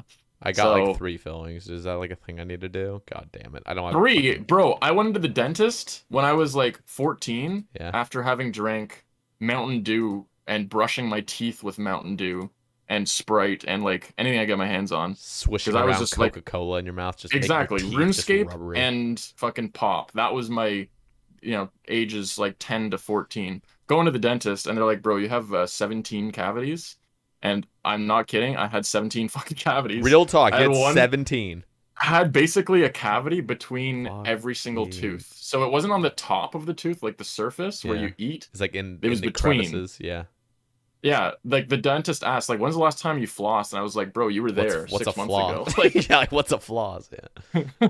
yeah, so Oh, that was fucking fun. Sucks. So they're replacing a couple of those cavities. I basically needed a root canal. I was in excruciating pain for like 2 weeks waiting for the Sheesh. root canal surgery. And while that was happening, they're like, yeah, take some time. I go to the store and I see these Tylenol Ultra Strength, and I'm like, fuck yeah, that'll help. So I'm taking those. I didn't know that Ultra Strength Tylenol, like, it's new to where I am. Like, I've never seen it before. Yeah. It just has like 4 cups of coffee worth of caffeine per pill, and I was taking 2 every 4 hours. I didn't sleep for 2 weeks, and it took me like a little bit to realize. I was like, God. what is going on? Like, why am I wide awake? I need to sleep. And it was these fucking caffeine pills that I was taking. I don't drink coffee or tea. I don't drink alcohol. Like, I'm this weird, like, straight arrow, like, water, juice, maybe a little bit of pop to Yeah. treat myself. Like, I guess my history of having so many cavities from pop kind of like strayed away from it a bit. Wow. So having Yeah. like, that's not normal. Like, having 4 cups of coffee after having like none for fucking 5 years, like, I was wired. So Yeah. maybe I'll just take that for next release, just have like a few Tylenols Ultra Strength and I'll be awake for a week. Yeah. I'm fucking pumped though. Like the coolest thing, especially being like an Iron Man, is you get to go there and it's not about the money. I think that there's benefits to both, being a main somewhere and just relying on the GP per hour. Like, okay, this is the new best GP per hour in the game right now. Let's fucking farm it. But then there's like the really cool thing of being an Iron Man where it doesn't matter about money. That's the last thing on your mind. You just care about these fucking upgrades. And anything you get is fucking dope. And like you're not worried about using the armor, because like a lot of mains would be like, oh, I need to make money, so I can't actually use the new shit because it's gonna dip in price. And I feel like Iron Man just gotta get so good. I don't know. I'm so fucking pumped to just see what my luck is as well. Yeah. Yeah. Would you be like happy? Okay, this is a stupid question. Would you be happy to like get a piece of Torva like day one, or do you kind of want to like grind that shit? I'd be so pumped to just spoon that place. I'm not gonna lie. I mean, I'm currently over 4 times rate of a sigil. Yeah, and I saw that. It's just gross. I've been going dry everywhere recently. Like, I haven't really gotten good luck in a long time, so I'm really hoping that next is just gonna be my like lucky spot. I don't know if it will be. Just imagine getting Torva early. Like within a week, you got full Torva, just walking around like a fucking beast. Well, that's what I'm saying. Like, it'd be fun because you're a beast, but then it's like, oh well, now I'm done next. Like, okay, waiting for the next update. Like, as an Iron Man, you don't go back, right? There's nothing else to it. Just pet, yeah. Like I would probably go for like completion if it's really fun, but as an Iron Man, like you kind of want to go drop rate, like on everything. Okay, here's the other thing. It really depends on what its normal drops are. Like Nightmare on release, that was the last place you ever wanted to go dry because you were getting nothing on top of going dry. Yep. So if it has like a really good normal drop table, I'm gonna be honest, as unhealthy as that is for the game, generous drop tables, it's really fucking addicting on release. Well, think if it's dropping like alkables and people are dying a lot and paying to get their items back, like it balances out, right? So like that's fine to me. If it's dropping some like herb lore supplies and you're using a shitload of potions, like it's fine. I want some fucking noted air orb drops. Yo, please. I want that, and I want shit, what's the other drop? It's like some other thing I really want that's just really useful, that's really tedious to get. Oh, blue dragon scales. That's it. Blue dragon scales and air orbs. Give me those. Yeah. Yeah, there's got to be I honestly think like there's still a lot of gaps in the game, like rewards from stuff like, okay, for example, best in slot range weapon for my group Iron Man team. We don't have a blowpipe yet because we're putting it off. And we're actually pretty close. We're trying to get a Ring of Suffering first, and then maybe a Dex Scroll before doing Zulrah, because it's so much better. But we're like best weapon for us for range is Magic Shortbow, and the DPS on it is like 4 DPS. You get a Blowpipe, and now it's 8. Like, why is there nothing between those two? There's so many gaps like that, and like I love the idea for range. Another idea that I kind of cooked up in my weird ass brain of mine. It was Sarachnis, but like for range, like it's that mid-level boss. Yep. It's fun for mains for clue scrolls. It's got a pet. The cudgel is better than a Hasta on Crush because you can use aggressive. And so it's like this weird little niche where it's like before a bludgeon but better than a Hasta. Like it like sort of like that gap Abby for melee. Kind of. Yeah, exactly. But for range, like something between Magic Shortbow and Blowpipe. Yeah. As well as Mage, like Iban's Blast and then Trident. It's like it's a pretty big gap. I know at lower Mage levels it's not as big of a gap, but dude, Occult Necklace on an Iron Man. You need 93 Slayer. Yeah. And then you get 10% magic. Like, just give us something at like 83 that gives you 5. Like, fuck, let's go. No, I think there's some gaps that they could fill in. And it would have been really good to fill those in before Group Iron Man, because then you have just like a linear account progression where it's not like no magic damage increase, and then all of a sudden you get Occult and a Torn Bracelet at the same time. Yeah. And now you're basically doubling your DPS somehow. Like, I don't know. Yeah, I will say there's so many balances that would need to be made, because like right now it's like we almost have to just kind of accept certain things. Like, I don't know, there's just always there's like a perfect way to balance things, but it could never happen because it's too foreign. It would change the game so dramatically, but it would really make the game just super fucking balanced and stuff. Like, it's just like one of them is reworking how standard spells work. The fact that you have to have a fucking tome to do 50% more goddamn damage. With it's just like the harm staff is completely fucking useless unless you have that 50 goddamn % boost. Like, oh my dear lord, like what the fuck is this balancing? But yeah, that's what I'm saying. Like, what if they had a tome of fire that is 25% or like 40%, and then you have one that's 50% that you can get like. Dude, the 40% one you can get in 10 hours, and the 50 is 100 hours. That's like, exactly what I'm talking about. Is you have to do these stupid arbitrary changes because you can't have the full rebalance. You always got to change like these, like, oh, we just got to get 40. It's like, dude, I would want a tome that's like 5%, and then the actual spell itself with everything like is actually the bulk of the damage, and spells actually are like balanced, so air and fire can do similar damage, but there's monster weaknesses and shit. The other thing I was a huge fan of that could never happen. Again, all these things that I'm listing are just like can't happen because the community would have a fucking fit, and only like the nerdiest of nerds would appreciate the balance made. But like, even when they were mentioning or just earlier this year before the whole rebalance happened, they were saying like, what if ranged had 3 styles: blunt, piercing, and like a magic type? Like, oh my god, I'd fucking love that. But you know, way too much work. It would probably ruin the game. Yeah, they could go either way with it, where you've got like melee could be one skill. The defense could be one skill, like range, mage. You could have different. You could go the other way, where you have like 100 skills in RuneScape, where you're breaking out like, you know, those skills that are heavy with things like crafting. You could have that, so it's like there's a skill for gem cutting, there's a skill for like this, there's a skill for that. Oh yeah. Like the game has so much potential for weird shit like that. And as much as like when they announced leagues a couple years ago, I was like, what is this garbage? Like, get this out of my face. It's a good idea. Like, you know, you can just try some fun things and like let people enjoy it for a bit, but then get back to real RuneScape after that. Yeah. Like, imagine there's a league where they literally just add in like 70 more skills. Like, that'd be insane. But the problem is people would either enjoy it too much and ask for them in the game, or they just would be like, nah, we're not playing that. You spent 4 years dev time on it.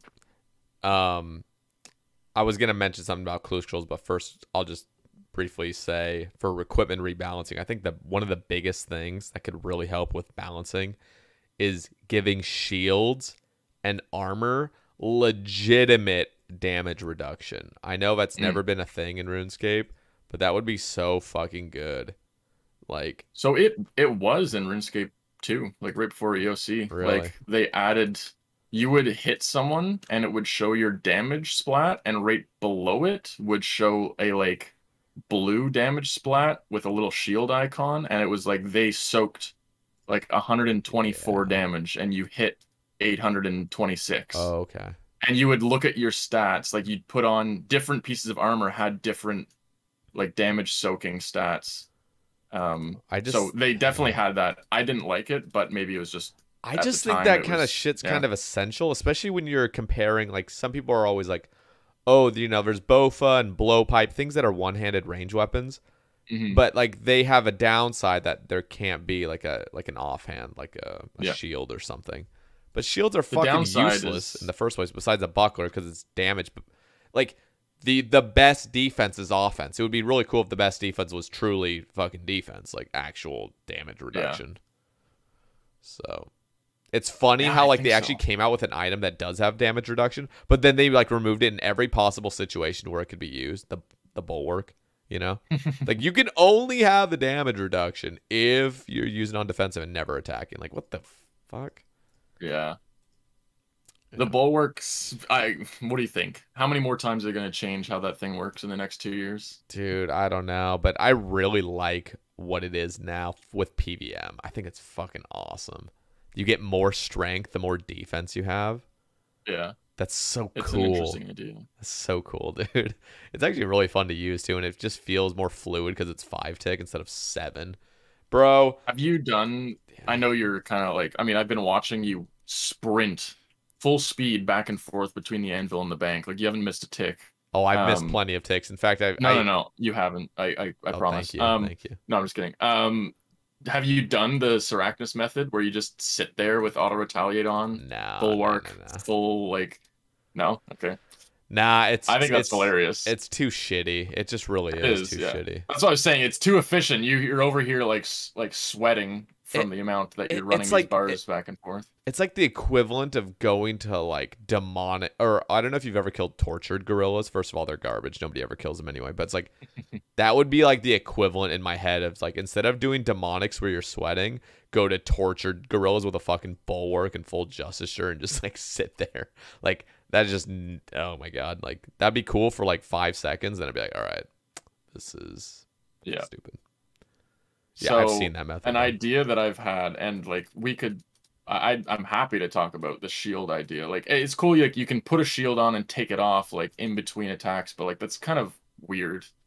What if there was like, you've got your attack styles where you can switch between aggressive, accurate, whatever. Yeah. What if there was like that, but for shields, where you can like, switch the shield into like, defensive mode just for like a hit. So like it adds another layer to PVMing or PKing. I don't know. Again, not a very thought out idea, but yeah. I even think like another thing that just needs to be completely rebalanced is attack, like accurate, aggressive, and defensive styles. Where like with ranged, rapid, you will always use because it's genuinely just like a 25% damage buff, like or more. Is it so? Like, it's the same with range. It just gives you +3 accuracy, or doesn't it? Or just +3 range levels? Wait, for accurate or for if you go on accurate with a bow, does it just give you +3 range levels? I think it would be range levels. I'm probably wrong. I mean, I might be wrong. I think that's how it goes. It definitely increases max hit. So accurate does? Yeah, like what if? Yeah, doesn't it? Really? Okay, then it has to be +3 range levels. Yeah, that's got to be what it is. Then increases your max hit in certain scenarios. But okay, so think of if that was like your the prayer that you recommended earlier, where it's like literally 30% more accurate, but one tick slower. That's exactly what it would need to be. Something crazy that actually competes with rapid. Same thing with defensive. Defensive would have to be like, if you're on defensive, you're getting like 25 fucking like percent like damage reduction or something insane just to make it worth it, because it's never worth it. I mean, clearly that would be completely busted, the example I just gave, but something that actually makes it worth it. Who knows? Maybe defensive would just be, I don't know, dude. The speeding things up by a tick is just absolutely insane, and so it's just, you can't fucking beat that. I don't know. Yeah.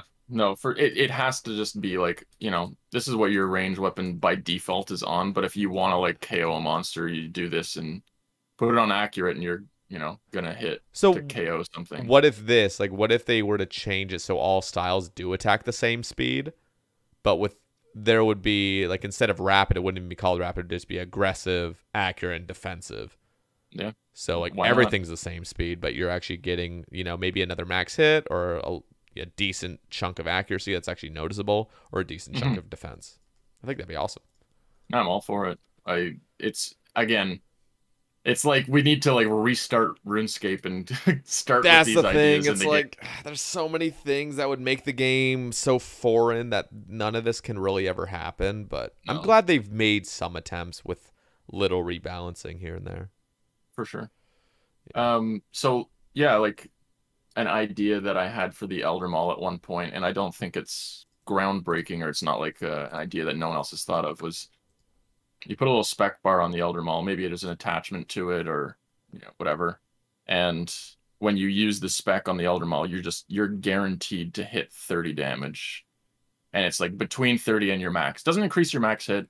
That wouldn't break PKing, because you're not going to KO someone with a 30. But you go to like Maiden and you put on your Crystal Halberd at the end of the kill, and you go and, oh, we didn't hit high enough, and now we have to reset. Like with this, it'd be like, again, 30 is a random number, but just guaranteed to hit a KO. That could be something kind of interesting. That's what for the Elder Maul. There would definitely be some detriments to that, but I see where you're going. I see what you're going for. Just imagine it was, you hit 30 damage, but it uses like 10% of your spec bar. You just keep doing it, but it's worse DPS still because it's a fucking Elder Maul, not a Scythe. Anyways, I don't know the numbers. I don't know what makes it work, but there's a bunch of different things. I think reducing RNG as much as possible is generally a good thing. Even with Pete Kang, I know, like, I was listening to West Ham. I was in his stream yesterday, and just maybe it was this morning. He was just talking about, like, Pete Kang is fucking ruined now. Well, he was in a joking way because of the PvP tracker that literally tells you who actually deserved to win. Like, that kind of shit's a thing now, and so, like, he just fucking hates it because if he wins and then he checks the tracker and the other guy actually won, he just feels like shit. But then if, like, you know, he loses and he did more of it, it's like, well, I fucking should have won. It's just like, So it'd be cool if PK had a lot less RNG to it, but I understand the appeal of having that RNG and having that excitement of a big hit randomly. I think like they've done PvP tournaments where, you see what was it? Yeah. Anyways, they did PvP tournaments in the past where it's like, this person won 2 out of 3 fights and they move on. Wasn't it like Mr. Mammal beat someone at that All-Stars tournament that he should not have beaten? Oh, I have no idea. And it was straight up RNG. Anyways, what if PKing tournaments, if they, tried to turn that into an esport to get people into the game, have a really good marketing team, get that shit out there, where you straight up have judges at the end. Like, that's not foreign to professional sports and stuff, where you have a judge and you'd say, all right, we're looking at the PvP tracker, like, yeah, like, Bodhi did win, but, like, Odablock demolished him and Bodhi got a lucky 73 AGS come right at the end. You know what I'm talking about? Like, yeah, that could be kind of cool. Judges. That could be cool. Like, you have, like, you do best of 7, and then you see who actually won, and then the judges vote. You got 5 judges, so it's it's going to be 3-2 or 4-1 or 5-0. Like, that sounds fucking sick. Having judges would actually be really cool, and then you could get their take on it as well. To remind me of like American Idol, where they just fucking talk to you afterward about like what you did good. Shit. Absolutely. And it would be PKers that are the judges, so it's like actual opinions you value, not just from randoms. You could add that into like PVM tournaments somehow. Like, you watch someone do a Zuck speed run or like an Infernal Cape speed run, where like, yeah, the time at the end of it says one thing, but like if you watch and you're like, yeah, he was like switching way quicker than the other guy who got a better time. Like, I don't know, it's just like spitballing ideas again. Here's the cool thing. We have still yet to see a PVM encounter that is truly just like an enraged mechanic thing that has unlimited waves, or like a wave-based thing. Like, imagine the Inferno. Oh my god. Just kept going. Like, imagine past wave 66 with the double majors. Imagine at that point you have another set of like those 6 nibblers that spawn, and then there's another fucking monster. So you have to go through all the waves again. So like that would have to equal up to, doesn't it just double? So would that be 132? Yeah, 73, I think. Yeah, 173. There we go. No, I think it would double. But like, imagine there was like a new monster and it just kept fucking going, like just nonstop waves to see. That would be cool if it just endlessly wins, and then there truly is like who has the best high score with a never-ending wave-based thing. That would take forever though. Maybe that would be a bit obnoxious. That was I did make some small notes before coming on, like ideas that I've pitched in the past, or like I've talked about on stream, stuff like that. One of my ideas is like, I think one of the most nostalgic pieces of content for me and for a lot of people is Barrows. I used to do that shit when I was like, it's like 2006, and I'm like, you're going like any Barrows piece, you just made bank. Like, it was so fun, and I still enjoy it. That's what I wanted, is like, you go into this new Barrows encounter, you don't even need rewards. Like, you don't even need to reward the people for doing it. It's just like fun. Where it starts off, wave 1, you've got like DH, that's it. Wave 2 is DH and Carol. Wave 3 is DH, Carol, and Guthun. All 3 at the same time. They all spawn at the same time. Okay. Yeah, and like, you're maybe running around trying to kite the meleeers while taking out the whatevers and ice barrage, but like, yeah, you've got 6 brothers. After the 6th one, it restarts. You've got 2 DH and 1 Carol, 2 DH and 2 Carol. Like, it just keeps going forever. Like, same idea with the fight, like, Inferno. I think that'd be crazy. You're just looking at someone's stream, they're like trying to blood barrage and like run away from fucking a million things. Yeah. It's just like Call of Duty Zombies. I don't know if you've played Call of Duty. Yeah, I have. I've played Black Ops, the original like Black Ops Zombies one. Yeah, so that one, Kino, what is it? Kino der Toten was the map or something. Do you I remember? can't. I can't remember playing the on that? maps because I Okay, didn't yeah, own Black Ops. I played it at my friend's house. gotcha. I had Modern Warfare 2 though that I owned. Yeah. Yeah. So there was that, like that idea, like what if it's like a mini game, basically a Barrows mini game or anything. You don't need to use Barrows Brothers, but I just thought it'd be cool. Where yeah, you spawn in and like you got to make yourself quickly some blood runes if you want to use Blood Barrage, or like you're like, all right, I've killed 4 things. I've got enough money to buy this weapon, so I'm gonna buy that. But it only has 1,000 hits or 100 hits, like just straight up zombies, but in in RuneScape. Yeah. No, I've always thought of like a really cool mini game that's group based. So you'd have like 4 players max or something, and it would almost be similar to like an LMS map where you just got like some shitty map, and you build your little base, like you reinforce your base kind of. But then there's zombies that come, and there's like 3 different styles of them. They can have mage zombies, range zombies, and it's like, yeah, it's just wave based. So you see how much, see how far you can go before it's just overwhelming. No, you're in the chat and you're like, holy shit, Jad is at my base here. Like, can everyone come northwest quick? Like, holy shit, Jad, what are you doing here? Like, Yeah. So that brings me into another friggin' idea. Like, again, million ideas Yeah, of updates, whatever. you know what? Real quick, just to pause. I fucking love people that really have passion for the game and think of ideas to like introduce to the game, like something that's actually original and new. I think it's awesome. So I'm loving this. Go for it. Absolutely. I think the most underloved, like least updated skill that has so much potential is construction.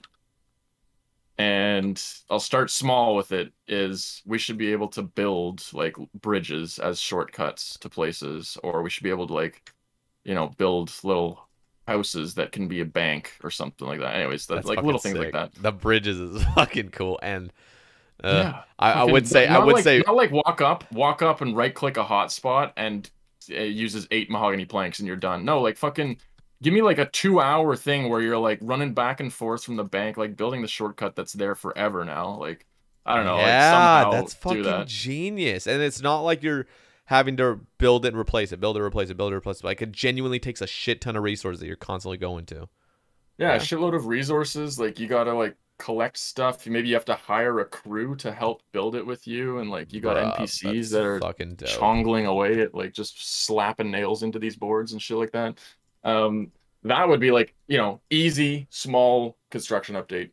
But what I want is like fucking let's go player-owned kingdoms. I don't know if that's a thing in RS3. I think someone mentioned there's something similar, but we've got player-owned houses where it's like, how many rooms can you have, and they're all square. But like, what if you literally have like a 10,000 by 10,000 area, and you can put everything. You can make a village like Prif, where you can put trees, you can put maybe like a maximum of X amount of like farming patches or stuff like that. And then it's kind of like Kingdom of Miscellanea, where you can hire people to collect the resources to like fund the kingdom. People could live in their fucking kingdoms for like a lot of time on end. But the idea that brought this back to my brain was, you were saying like build a little base and like protect it, is like there could be, and I know weeklies and dailies are kind of monka, but yeah, you could have like every week, people come and attack your castle, and then you've got a week to like build it up for the next reinforce, like next week again. yeah. Could be a construction skill, could just be a mini game, could be a weird skilling raid. I don't know. I think skilling raids would be dope. I am really obsessed with the whole bridges and potentially building your own bank chests, like in certain hotspot areas. Like, exactly, that makes sense. Places where it's lacking, don't just put a bank there. Make us work for it. Yeah, I think that's fucking sick. I'm already thinking, just in conjunction, you would have a construction skill, and like while you're building it, or even like maybe maybe just the passing of it gives agility XP or some shit. I don't know why that would be the case. If you're building something, it shouldn't give agility XP, but like, bro, yeah, I mean, that's genius. Maybe it gives you like a 20k XP drop in agility once you've done it once. I don't know. Yeah, who knows? I think that's so cool though. It just reminds me of stash units. Like stash units were awesome. Great little update. Yeah.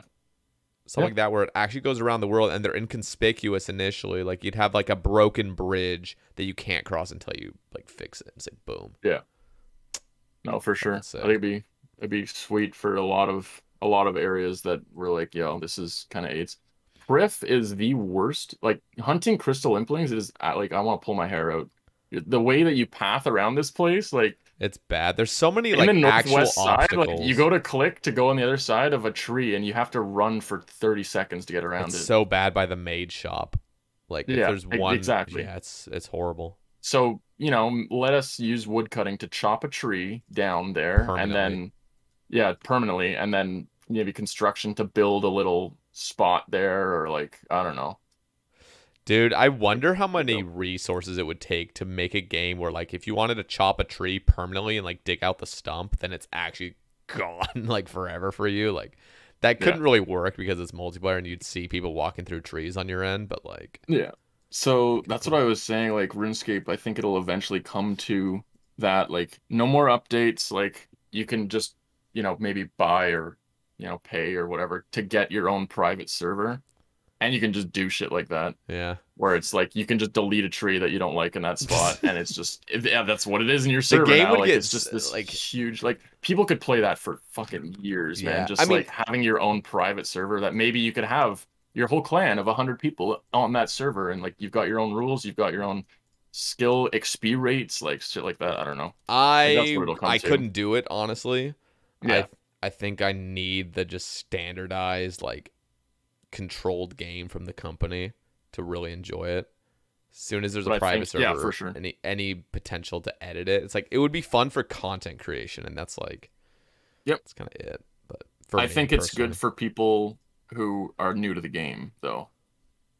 True. I think that could be what it is. Like, you'd be like, hey, do you guys want to like start up a RuneScape server together? It's like, yeah, let's do it. And then you just like have this server with your friends that you go to. Again, I'm not like looking forward to this. I just think that's what it'll come to. Yeah.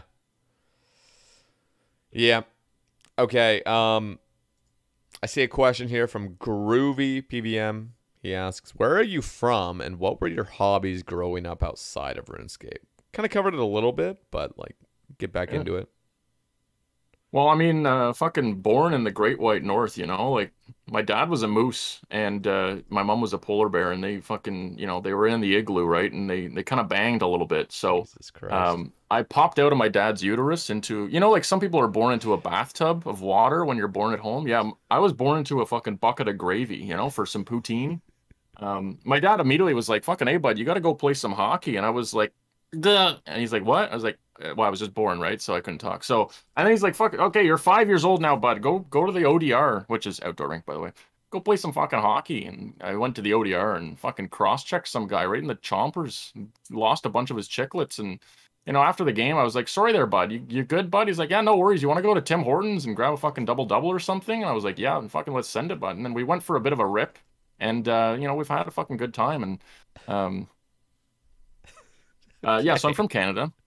You know what? You know what people don't know about you that I just discovered before the cast?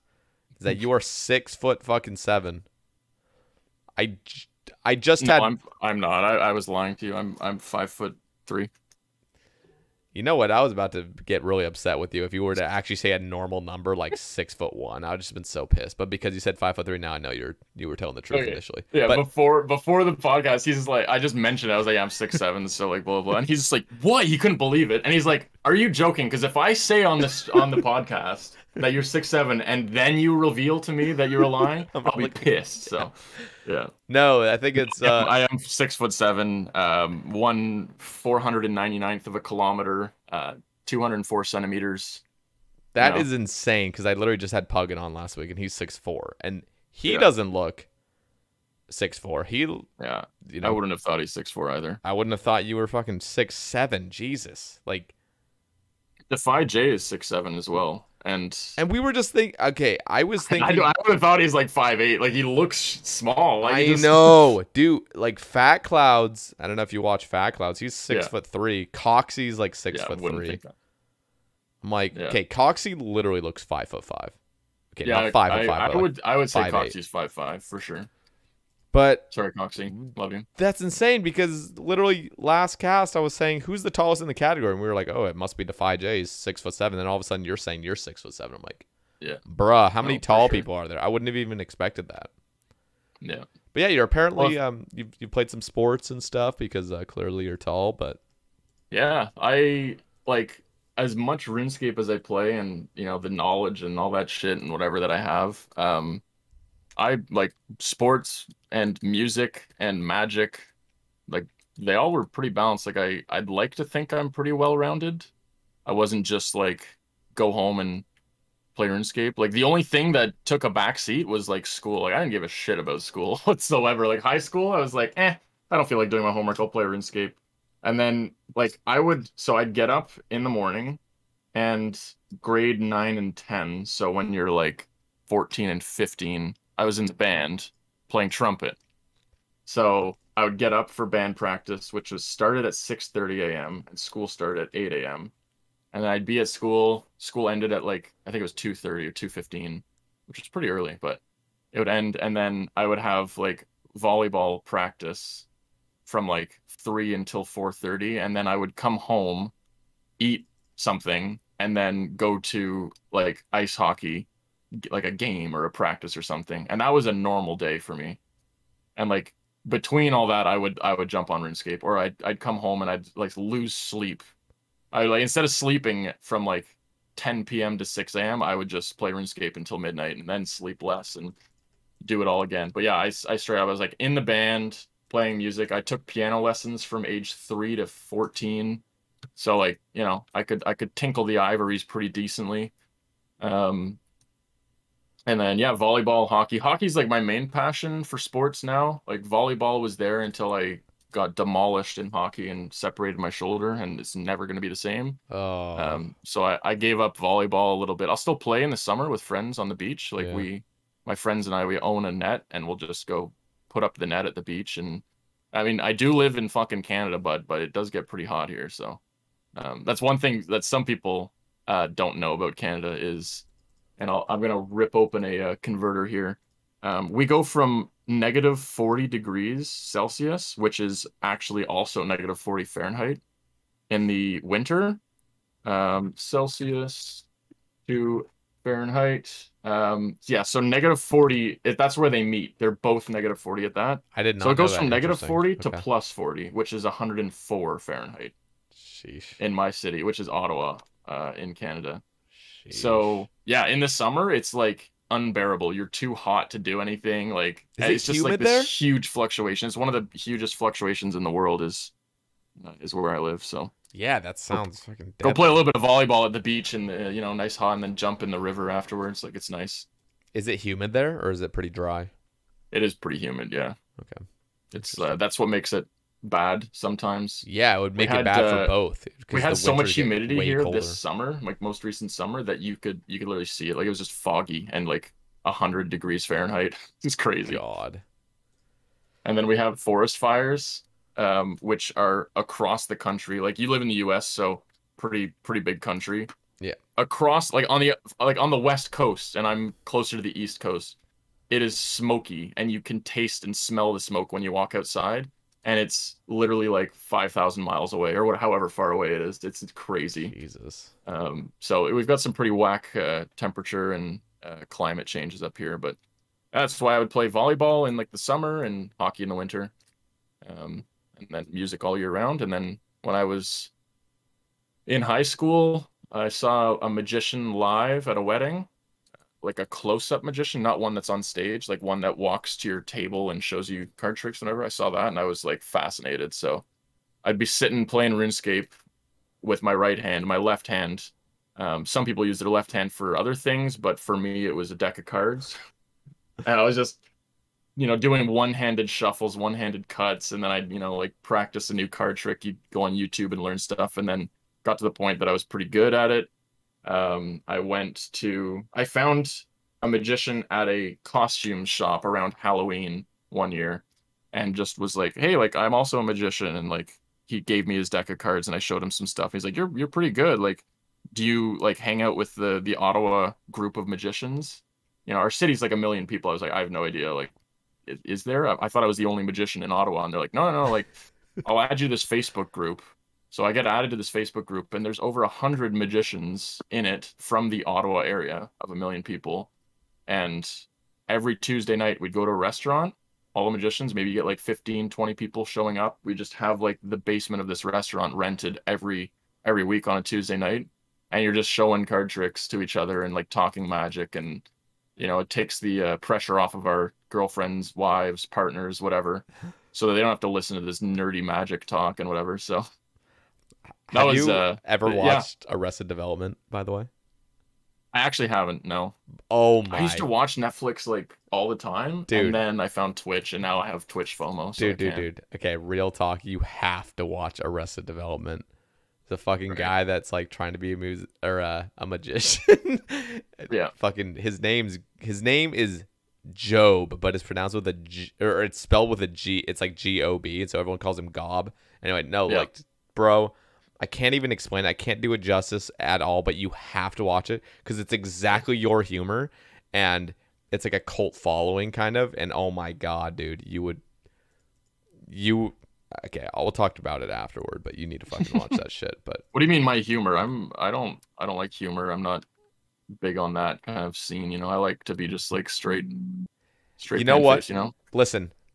Anybody in the comments or listening right now, if you've ever watched Arrested Development, do you think that Flomple would absolutely fucking love it? Like, do you think like that would be his show? Because it would mesh with you so fucking well. Like, it would literally be your favorite show if you watched it. Anyway, like the first three, only watch the first three seasons. I'll quit streaming and I'll watch it, and then once I'm done, I'll start streaming again. Yeah. Okay, well, here, let's actually talk about your streaming, because, you know, you're talking about your hobbies. Yeah. And when did streaming eventually come to your mind? Yeah, that was, so I started, my official start date that I kind of set there was February 13th, so less than a year ago. That was like, I dabbled in it 2 years ago when I was going for my first Infernal Cape, and I didn't really get into it. I don't know, it was, at the time, wasn't for me. I was trying to stream my first Infernal Cape, like, it's stressful enough, like, I wasn't enjoying it, so... was that it? And then, like, I'm actually curious, because, and I think people would like to hear, like, why wasn't it the case? Was it just simply because it was the Inferno, or was it just not the time for you to invest time into streaming? I think I was like, I felt the need to stream content. Like, no one's going to watch me unless I'm doing something interesting to watch. Okay. And at the time I was like, well, Inferno, like, maybe I'll be able to pull in some viewers from that. And I never thought like of becoming a full-time streamer. Like, I had a full-time job, like, you know, and stuff like that. So I think I was just doing it so friends and maybe some other random people could watch. But yeah, really, I was like doing the Infernal Cape attempts, and it was at the point, like, I was working. I would work, and then I'd come home from work and spend some time with Carolyn, my fiance, ex-girlfriend, you know, like, anyways, that was a joke. And yeah, I was just like, I don't have time for this. Like, when I'm doing Inferno, it's, I don't want to like go in and then leave. How do I say this? And have to keep streaming. You need to do like a 3 hour straight kind of thing. Yeah. Maybe 2.5 hours, like, to get your first cape. And I just like didn't have the time. Like, my schedule at the time was not that. Like, it wasn't, I didn't have time for that straight kind of 2.5 hours streaming, whatever. Okay. So at the time, it just wasn't working for me. And then last year, COVID, a lot of people lost their jobs. I was not happy where I was, so I left and knew that there would probably be some time before I got another job. So I left my job. It's like a year and a half ago. I had a full-time job for like 2 years, and I wasn't liking it anymore. So it was in the tech industry, for those of you interested. And yeah, so I quit my job, and I had about 5 months without a job. And during that, I was like, it was Trailblazers. I fired up the live streams. Tasty was just starting streaming and YouTube videos and stuff. And there was a time, like, in February where he was streaming, and at the end, like, I was in the Discord call with Tasty, like, every day. We were doing Tob, him and I, maybe a couple of other people, and I got to the point I was like, yo, like, you know, when you end your stream, you mind like tossing me a raid? So I did, and that kind of got me that first, consistent 10 viewers, maybe 10, 15. And then from that, I just kept going with it. Eventually, the people would come back to me if I was online, maybe Tasty if he was online. Then now it's just kind of like we have our own communities, his being absolutely massive. Yeah. Insane growth, by the way. Yeah, no, it's crazy. But yeah, like, so I mean, I've known Tasty for a long time, and we don't like game together anymore, or like hang out. Like it's his full-time job. Like he doesn't have time for peasants like me. So, so yeah, like, I definitely used him like to piggyback a little bit into streaming. And then February 13th, like I had gotten, what's it called? Affiliate. So I had a couple of subs coming in, and I told Carolyn, I was like, look, like I'm not working. Do you mind if I do this? I'm going to go 2 till 7 p.m. every day for like this month. And I did. And by the end of it, I was like, I had like 200 subs. Like, I was like, geez, this is popping off. Like I can do this. Yeah. So we had like a little conversation, Carolyn and I. Like, I definitely want to be respectful of we share a house together. Like, I don't want to be streaming all the time and not give you any attention, or like, what do you think? So she's been like super supportive the whole time, and we said like, yeah, like if you can make enough money from it to do it full time and you want to, like, go for it. Yeah. So I've been enjoying doing my full-time job 9 to 5, and then trying to keep consistent with like 5 nights a week. I can do like 6 till 10 p.m. There's no time for anything else in my life. Like, that's just the whole day is just gone after that. So let me ask you a little bit about like the whole journey. I guess more of like what you think, like expectations and what's happened over this year of streaming, or not quite a year at this point, but just like for those getting into streaming, how have you seen it in the inside? Like, I know me personally, just to give a little bit of insight before you answer, just like first starting streaming, it was just a grind, but it was always really fucking exciting. Like, it was just like exciting to the point of like, I wanted to do it. I wanted to grind out 8-hour streams 5 days a week at least. And I had that passion for it, which was like burning up. It's like, I need to do this. And I'm like, only averaging a few viewers, but like you kind of have that big drive, like that like that crazy motivation, but then it kind of simmers off. So I wonder for you over this past year, what has it felt like internally for you? Definitely a lot of excitement to turn on the stream and like hang out with whoever's in the chat that day. There's a lot of regulars. I mean, every streamer, they're basically built off of those regulars who are there all the time. They're mods, they're close friends and stuff like that. So you're always like excited, like, all right, I'm excited to like do this. I'm doing Corp tonight, and I'm just gonna like chill at Corp the entire night and have some laughs with whoever's there. So I'm always excited for that. Like that's what keeps you going. Is like if you don't stream one night, the next night you're like, oh, I want to stream because I'm looking forward to catching up with everybody. Yeah. And then on the other side of that, like again, kind of expectations for a new streamer is like you will get to the point where you're like, I need to take tonight off mentally. Yep. It's for me, it's always like other things in life that have come up. Like I still have a full-time job. Like this fall, working 9 to 5, it turned into working like 8 to 7. Like it was long hours. My job was it's like it just got really busy. Yep. We're trying to hire more people and get stuff going for that actual job. But with that, like I streamed less. Like my schedule was there, but you couldn't keep up with it because you have real life responsibilities, and it's just important to take care of yourself first, like the mental health aspect of it. I'm definitely a huge advocate for making sure people are staying healthy and happy. Mental health is honestly now more than ever extremely important to all of us, just with the pandemic and everything. Social media seems to impact a lot of people's mental health with just like what they see on social media, what they think they should be. So it takes some time as like a streamer, as a new streamer, I guess, to find your comfort zone, like what you enjoy streaming, how many hours you enjoy streaming, and like just stuff like that, I guess. What is the biggest advice for a new streamer now that you've firsthand experienced it? What's like the biggest thing? Or another way to phrase it, if you would like, is just like, what would you have done differently? I mean, I regret not starting earlier. I think as a new streamer, and me with everything, I've said it before, even in this podcast, on like starting an Iron Man, I was like, I missed the boat, you know? Yeah. RuneScape's been out so long, like, yeah, you can't really get into it now. The RuneScape community is so saturated with super talented and funny and interesting people.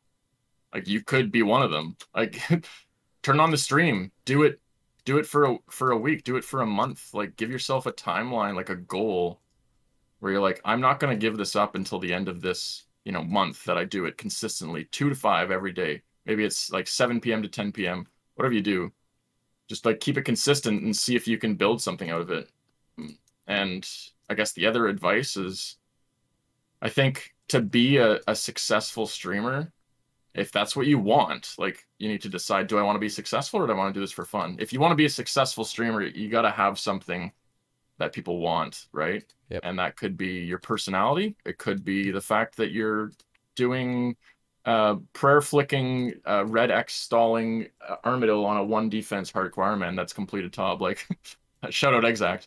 Fucking God. You gotta have something. And if you have both, you'll be successful if you put in the effort, put in the hours, and all that stuff. So it's really just, for me, the thing that I had that was different was I literally did a hot tub stream called Tob in a Tub.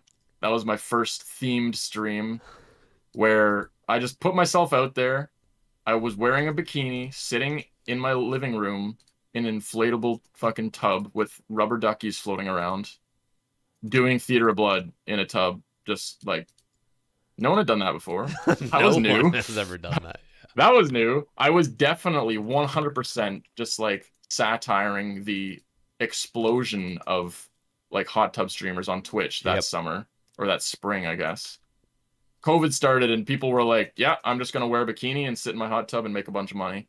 And like, you know, all the power to you. But I thought it was hilarious for me to do it because clearly not attracting any people with my beautiful physique or anything like that, right? Like, it was just, I don't know, it was just trying to be funny.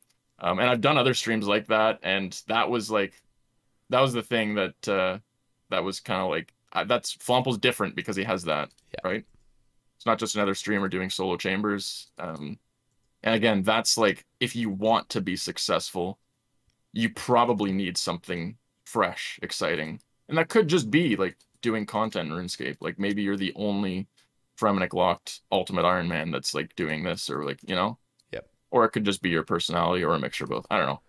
So, no, absolutely. I don't know if that really answers the question, but that's just, for me, my mentality around like, you have to do something that is different.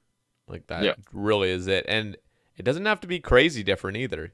No. Don't just be yourself is the biggest thing, is like, oh yeah. Don't try to be somebody that is, don't try to like imitate somebody that's successful. Like, imitation does act like, a little bit of imitation is, I don't know if imitation is the right word for it, but it's like inspiration. Yeah, but like, clearly some of the things you'll take from other streamers and stuff, and that's a healthy thing to do. But yeah, you still got to keep true to yourself and like what separates you from everybody else. That's the biggest thing. But the other, you don't want to be the next Bodhi or Sae Bae, you know. You want to be the first Flomple, and that's, you just got to keep that in mind the entire time you're doing it. Like, build your identity, stick to it, and when you build that identity, make sure it's you, because if you're faking it till you make it, when you make it, you're going to be like, shit, I'm so tired of being this fake personality. Like, oh my God, can I just, so. Here's the other question I wanted to ask. This is something I think I've asked one other guest before, and I can't even remember who it was, but I remember asking it, was how do you deal with, and every streamer deals with it, are the highs and the lows of streaming, whether it be sub count, viewer count, everything, just dealing with that. I mean, I went through it, especially my first 2 years were just as like a roller coaster of just different things. It always seemed to affect me.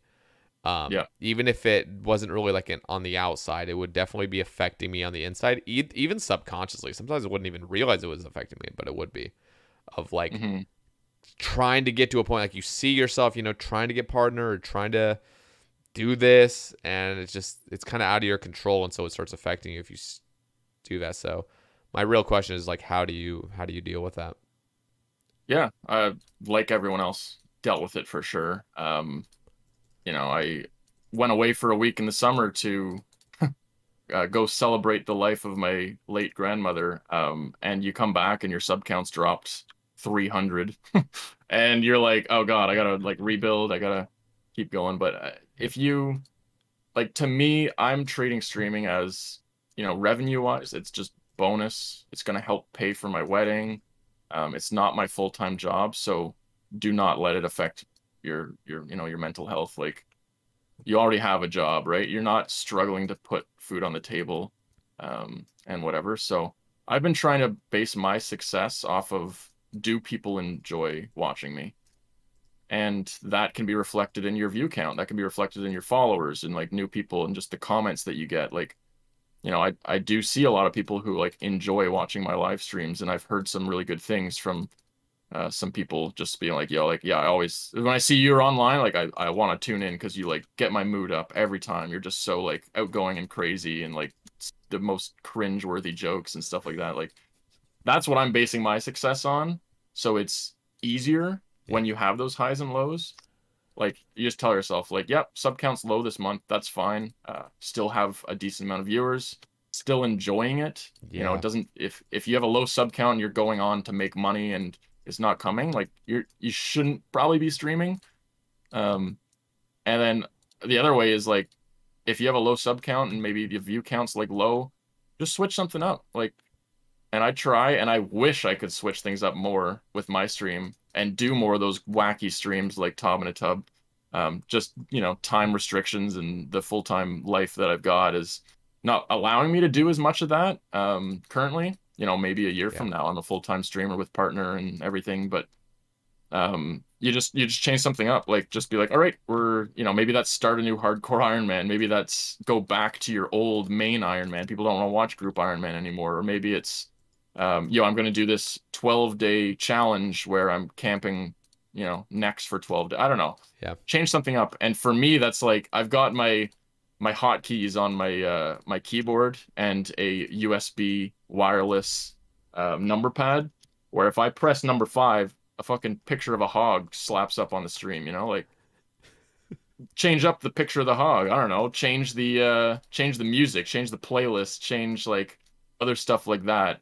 And then tell the people who watch you, be like, yo, new playlist tonight. If anyone's interested, like, jump on in, like, see what's going on. I don't know. You change it up, keep it fresh, and maybe the view counts and the sub counts go back up a little bit. And sometimes they just don't correlate, even though if you think you're doing all you can. That's I think the biggest thing that affects. It's just like, you think like this would have just been perfect, but there's also so much that goes with view count, especially is like, I mean, if it's a holiday or something, nobody's really online, boom, your view count's like triple or something like. Yeah. But then if there's a new piece of content, the Giants take over everything, or a new league, the Giants take it over, and then it's like, damn, what am I doing wrong? But you're not doing anything wrong. It's just saturation or something like that. So you got to give people a reason to watch you and not the Giants, like, straight up. And it's hard to get people to recognize you, to see you, right? Like my group Iron Man team. And I don't blame anyone. Why the hell would anyone want to watch me and my friends that I've known for a long time, like, just, doing early game group Iron, when you could watch Foe's team and Mammal's team, everyone else on their team there, just doing their stuff. Like, yeah, for sure. Like, you got to have something people want to watch you for. But again, some of it's out of your control. Some of it is an unexpected pandemic and everyone gets a stimulus check and then they drop a bunch of money on gifted subs for a month. Like, it's just, you got to temper the expectations a bit. Sounds like, again, I haven't done a full year of streaming. So there's going to be like months that are just lower, and people are going to their cottages in the summer, or people are on vacation in March or something, like March break. Yeah, like, you're gonna you're going to see dips. But I guess if you're really struggling or worried about view count, sub count, stuff like that, just go big picture and say, yeah, this year Yep. I had this much average subs per month. And my goal now is to beat that next year. Yep. And just set your goals based on that. Don't look at today I made $3. Today I had 100 bits and 1 sub. And now I'm never going to stream again because I give up. Like, it's not, no, like, you can't do that. You have to look big picture. I was talking to Mr. Mammal on the cast back in September, and he was just saying, like... Who? I'm sorry. I'm just kidding. Sorry. We were talking... If you said Flomple to Mr. Mammal, he'd genuinely be like, who? I'm not there yet. Like, I don't know who you're talking about. Yeah, we were talking, and he was just saying how it's just really a big part of like building that community is just the consistency and time put in. Like, he even said it himself. He's like, sometimes I'm just surprised of how many people come in and watch me, because he doesn't feel like he's offering anything crazy, but it's simply the fact that he's just so well known at this point because he's put in those hours and started off early, and now he just gets to reap the benefits of all that. And that still happens. In fact, like, we can't see it because we're living like on the verge of the future, you know? So like, we never actually see what it'll be in 10 years from now, because who knows, maybe in 10, 20 years from now, 20 is of Jesus. I shouldn't have said 20, maybe 5, Jesus 10 years. I know. I'm like, geez. But you think about like 10 years from now, let's just say, and like, we are still in the infancy of streaming and stuff potentially, you know? Yep. So it's never really too late. And in fact, I remember even in 2016, there was streamers that I was watching and they were saying, man, if only I had started in 2012 or 2013. Yeah. It's like, bro, that's still early. So yeah, it's I like don't think it's a ever drop too in late. the bucket. Like, Yep. Yeah, you're still early. You're fine. So that's what I'm saying. Like, if you're considering streaming and starting, you just turn it on one day. Yep. And give it a shot. And that's what I did. And I never would have dreamed to have peaked at 1,100 subs on my channel. Like, I had that after my hot tub stream. I had been streaming literally like 3 months and I had 1,100 subs. And it was, again, just because you're doing something that everyone else wasn't. And now, like, you just, you temper your expectations, like, it'll go back down, real life stuff. That must have actually been crazy, because I think my first my first full year of streaming, I think the top subs I ever got, the biggest amount was, I think, 150.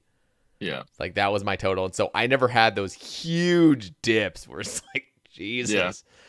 Yeah, no, it's, I mean, definitely shouting out everybody who's subscribed to me or donated to me, but also just anybody who streams. Like, it seems like a really easy job or hobby, but yeah, you got to put effort into it and you got to put yourself out there, and mentally draining and all that stuff. So any support you do give to anybody, like, it's appreciated for sure. But yeah.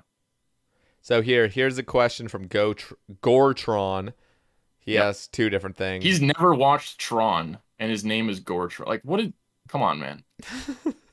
Anyways, yeah. He has 2 different things. It is it difficult finding clothes that fit since you're 8 feet tall? And the other one is, we've kind of already been talking about how do you manage work, family, personal time, and streaming? Yeah. Sounds like you don't have personal time. No, not. Yeah, it's been tough. So, first one, clothing. I would think I mentioned it before the podcast to Sae Bae, but yeah, I was not severe. I was underweight, playing a lot of sports, so you're burning a lot of calories. I have a high metabolism, but also I had like underlying health issues where I'd wake up in the morning and I would be like, I'm going to throw up. And I'd lie in bed for a few hours and sip a little bit of water here and there, maybe like check my phone, watch some YouTube videos, stuff like that, and then eventually migrate to the PC and play a little bit of RuneScape. And during university was really when this was like my all-time low, and it was like a 5-year span of the same thing every day, waking up feeling like shit. I did a million tests with doctors and everything and couldn't figure out what was wrong with me.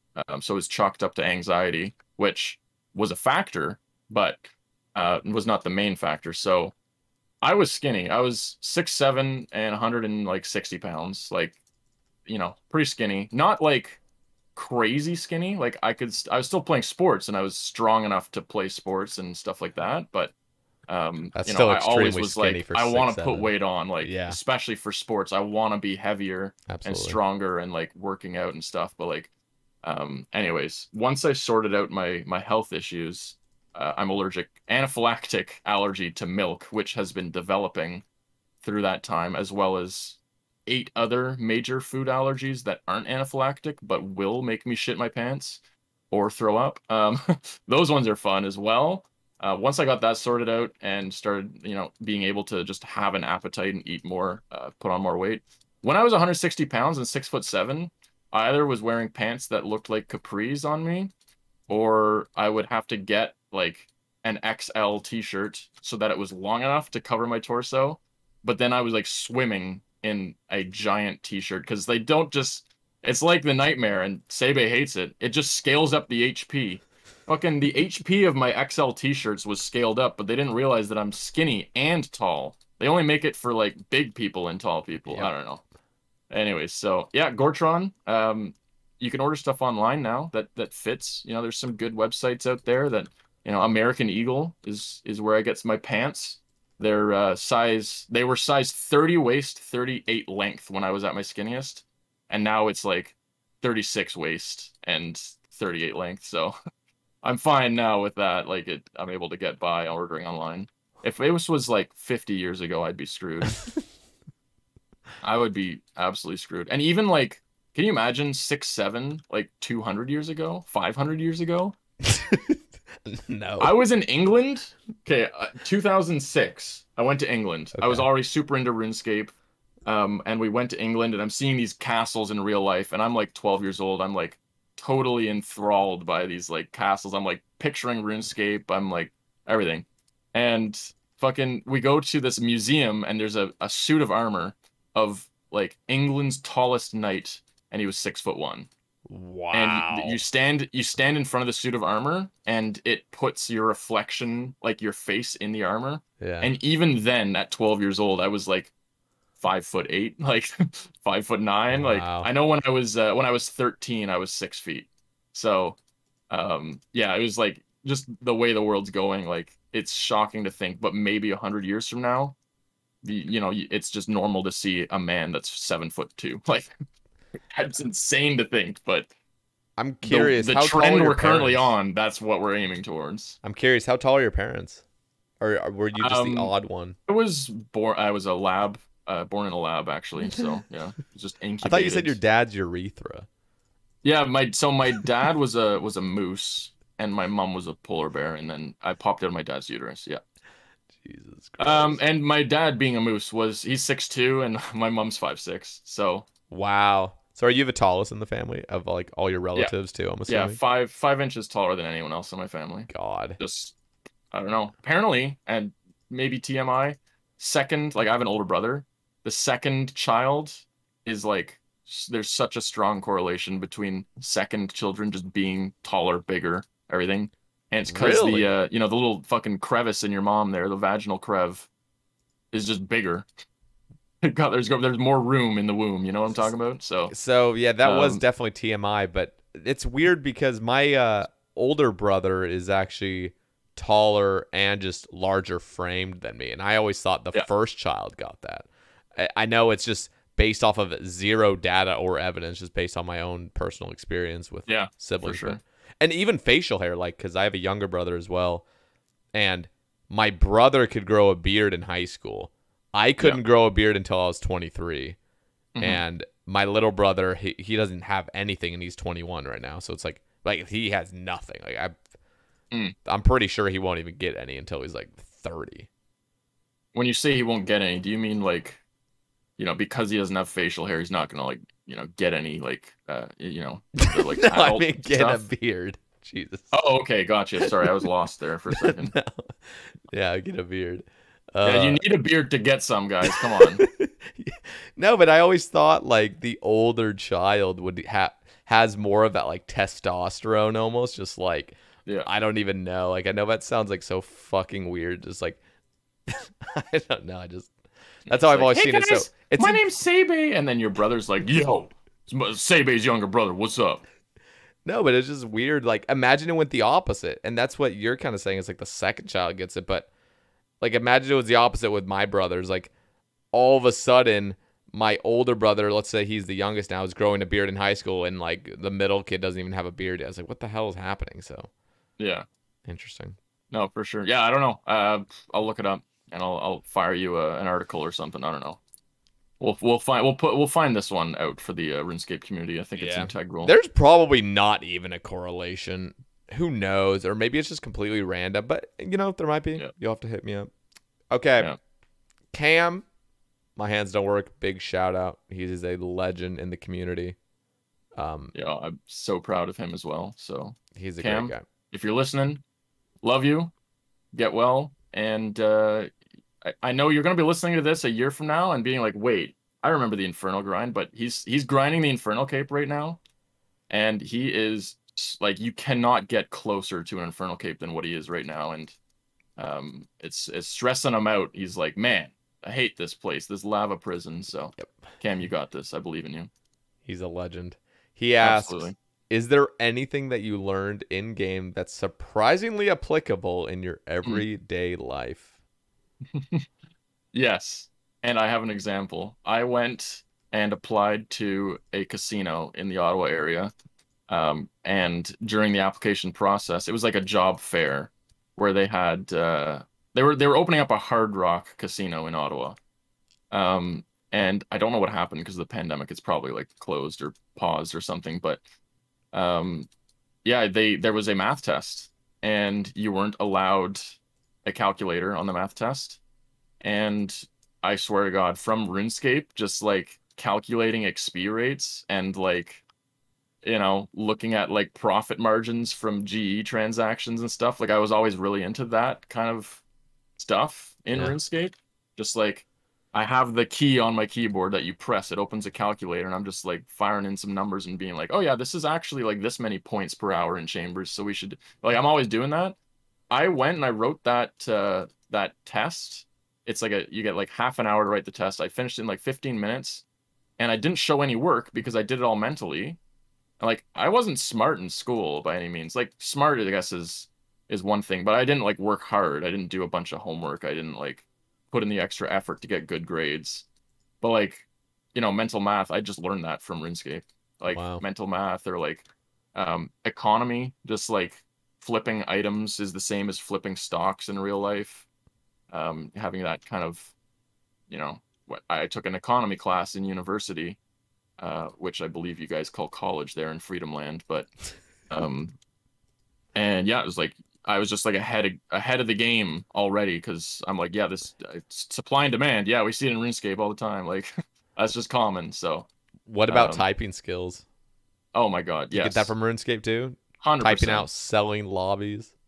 Yeah, no, I've got a when I play an absolute scrompler of a banger tune on my stream, I press F10 on my keyboard and it switches me to another scene within OBS that is a concert, and it's got like Pepe Please GIF going. It's got a bunch of GIFs. I don't know if you've seen it.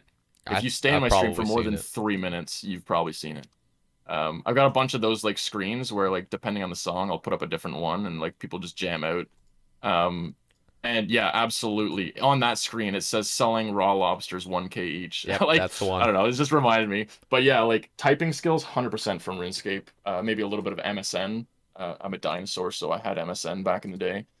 And just, yeah, stuff like that. Like definitely like taking typing tests. Okay, I worked at a tech company. I work at a different tech company now. And I'm sitting beside like some guy, genius, smart guy, like really good with the clients that we work with. Literally hunt and peck on his keyboard, like 2 fingers, both indexes, just like going away. If he wanted to capitalize a word, he hit cap locks, hits the B, so it's a capital B for Venus, and then fucking uncap locks. Wow. To keep going. And I'm like, did you never play RuneScape? Like, what is wrong with you? Like, man, you play RuneScape for like a month and you'll learn how to type. Yeah, so 100% would recommend 10 out of 10 typing skills from RuneScape. See, I wish I had kind of learned home row a bit more. It was so weird. Like the only Did you type just call me a homo? I was trying to learn home row, and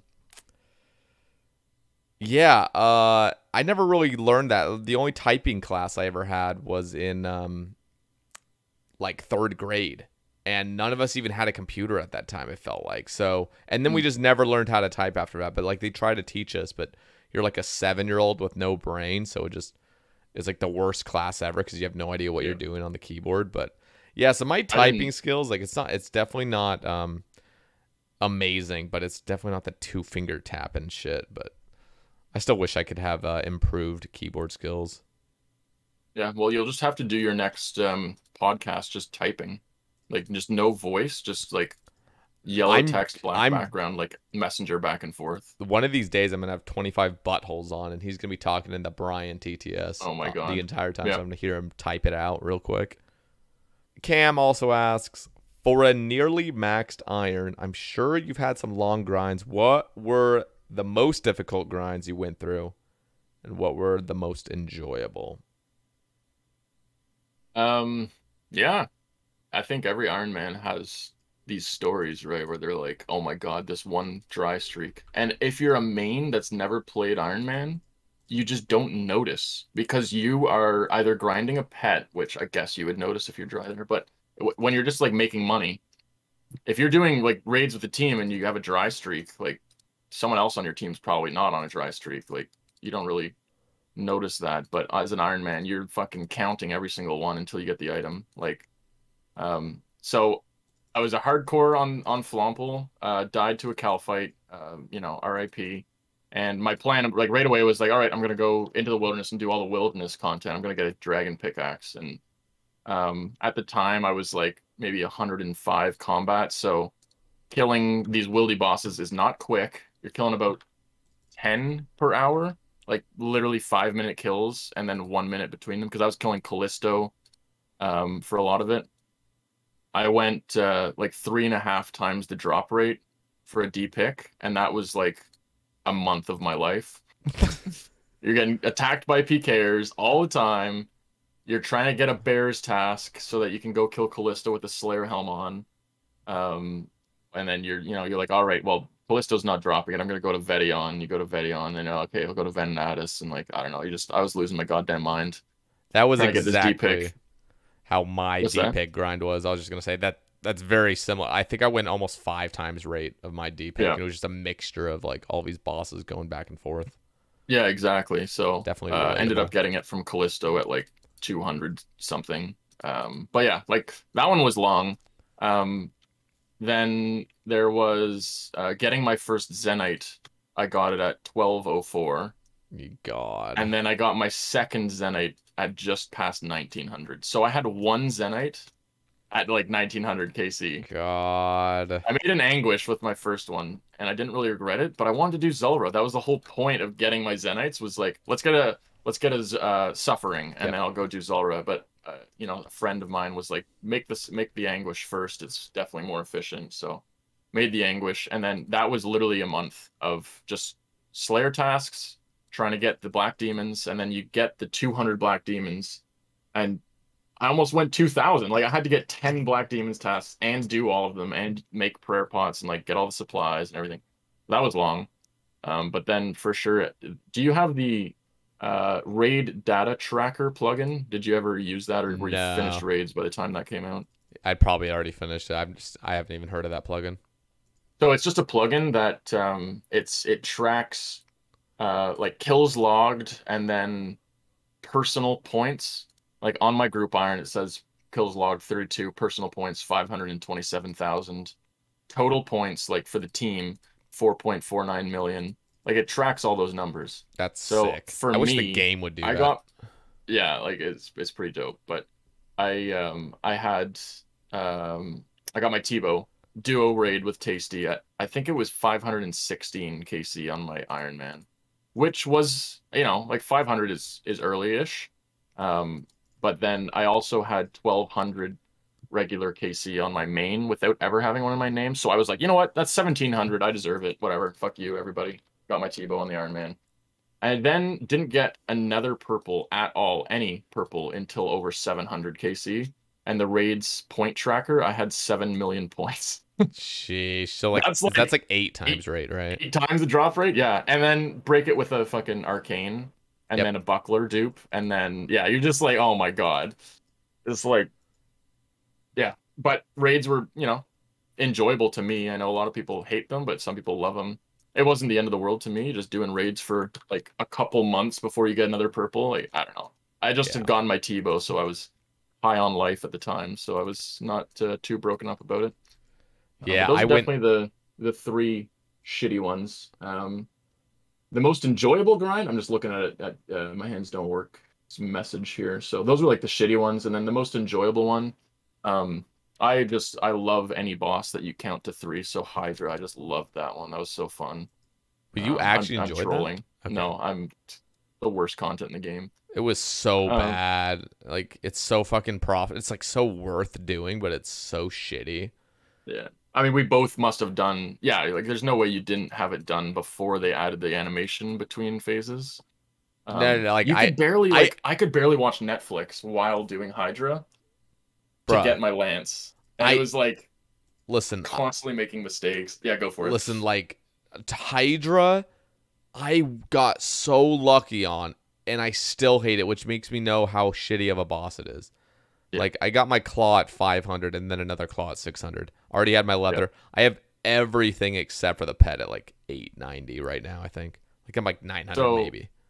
And I still hate it. 2 things on Hydra. I hit 1,000 KC and I posted a shitty little screenshot in my in a Discord. I wasn't streaming, so I didn't have my own personal Discord at the time. So like post a little screenshot. I was like, all right, how long are we going? What do you think? Like, this could be the 4 times drop rate, like 6 month of Hydra, like trying to get the task and like going 4K on it. Anyways, I got that trip at like 1,020. It was like sick, perfect. Jeez. That's like perfect for Hydra, right? Yeah. You get all the supplies from doing 1,000. You get a shitload of XP. I got the pet within that. Very I had nice. The leather, I had the ring, like everything. And I'm still missing pet, which I'm just like, dude, I'm gonna fucking hate my life doing that one. At least they've changed it, so now you don't have to count to 3. But yeah. I had, and I'd be surprised if this is not true. I had the first Hydra leather in the game. The update went live. I was like logged in, and you see the like update ticking down, and it's like, all right, alchemical Hydra is in the game. I like run over to Konar, and I skipped like 3 tasks, and I got the task, and I went in. I was watching Bodhi on stream, I remember, and he killed Hydra like 30 seconds before me, and he was the same thing. He just like went in and just did it first try. I got the kill first attempt. I was like stacked with bruise and whatever and restores, so it's like a 4-minute kill, but you get the first kill, and it drops Hydra bones, Hydra leather, and like a Mystic Air Staff or whatever. And I was like, oh, sick, cool. So I just like grab it, pick it up. This is on my main, by the way. Pick it up, jump to the GE, put in the bones. The bones, you get 2, I think, and it's sold for 2 mil each. It's like, shit, nice. And then you put the leather in, because like dragons drop bones in a leather. That's just, I didn't know that it was the gloves. I had no idea. Put it in the GE, sold instantly for 65 mil. I was like, Jesus. What? I was like, holy shit, I gotta go back. Like the leathers are selling this. They didn't know it was 1 in 500. I was like, I thought it was just every kill you get a leather and you get a thing. It was so funny. Oh my god. So I like literally 10 minutes into the update, I swear I had Hydra leather as 1 KC on my main. So that's fucking sick. That's the only time I've ever had that level of RNG, just like that 1 KC, like whatever. On the group iron, I'm like, all right, new account. Like, let's do this. Let's like, what's gonna be my place that I go extremely lucky or whatever? I've gone dry everywhere so far, so like literally have not gotten any drop on my account at all. No raids drops. I've been doing Tob. I've been doing, I haven't got the enhanced weapon seed from Corrupt Gauntlet, which I rushed. Nothing from God Wars. Like our team went dry for the spear. Team went dry at Bandos. Like everything. So I'm just like waiting for that 1 KC pet on like a boss that I haven't killed yet, but hasn't happened yet. Just that Hydra leather. I know we were talking about it earlier in the cast about like how Nex is really fun as an Iron Man, but you with that Hydra, just fucking craziness, 1 KC leather, selling it for bank. What would you actually prefer? Like if you had absolute max on your main. It sounds like you fucking chucked it all, but if you had like the option, do you enjoy being able to just get something and sell it for a huge fucking margin? Or do you enjoy the Iron Man aspect where it just there is no real rush to it, but you just get to enjoy the item for what it is? So yeah, on release of next, I'm gonna have to make a decision if I get something early. And like this will hurt so many Iron Men because of like how bad Nightmare is. Was it XZN? What was the guy's username? XZN. Yeah.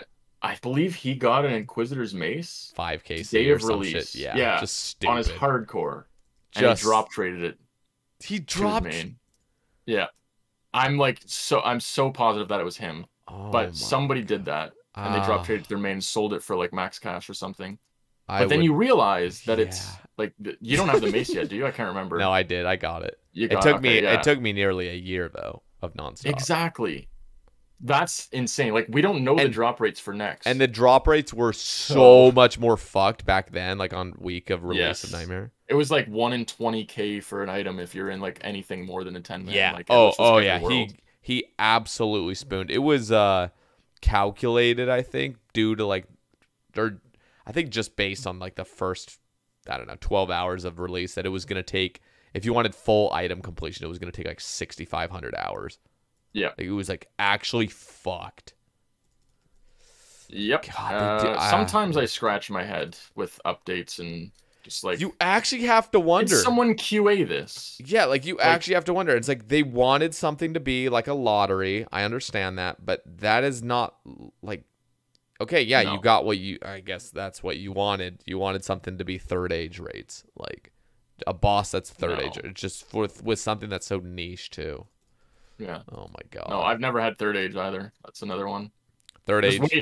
Just waiting. I actually spent like a couple hours on my Iron Man, like maybe a year ago, looking at my KCs and my drop rates for everything, and like, okay, I got lucky here and I got unlucky here, and you look at it, it averages out. Like it always every does. fucking time. Like across completing all of God Wars, all of raids and everything, like it averages out for sure.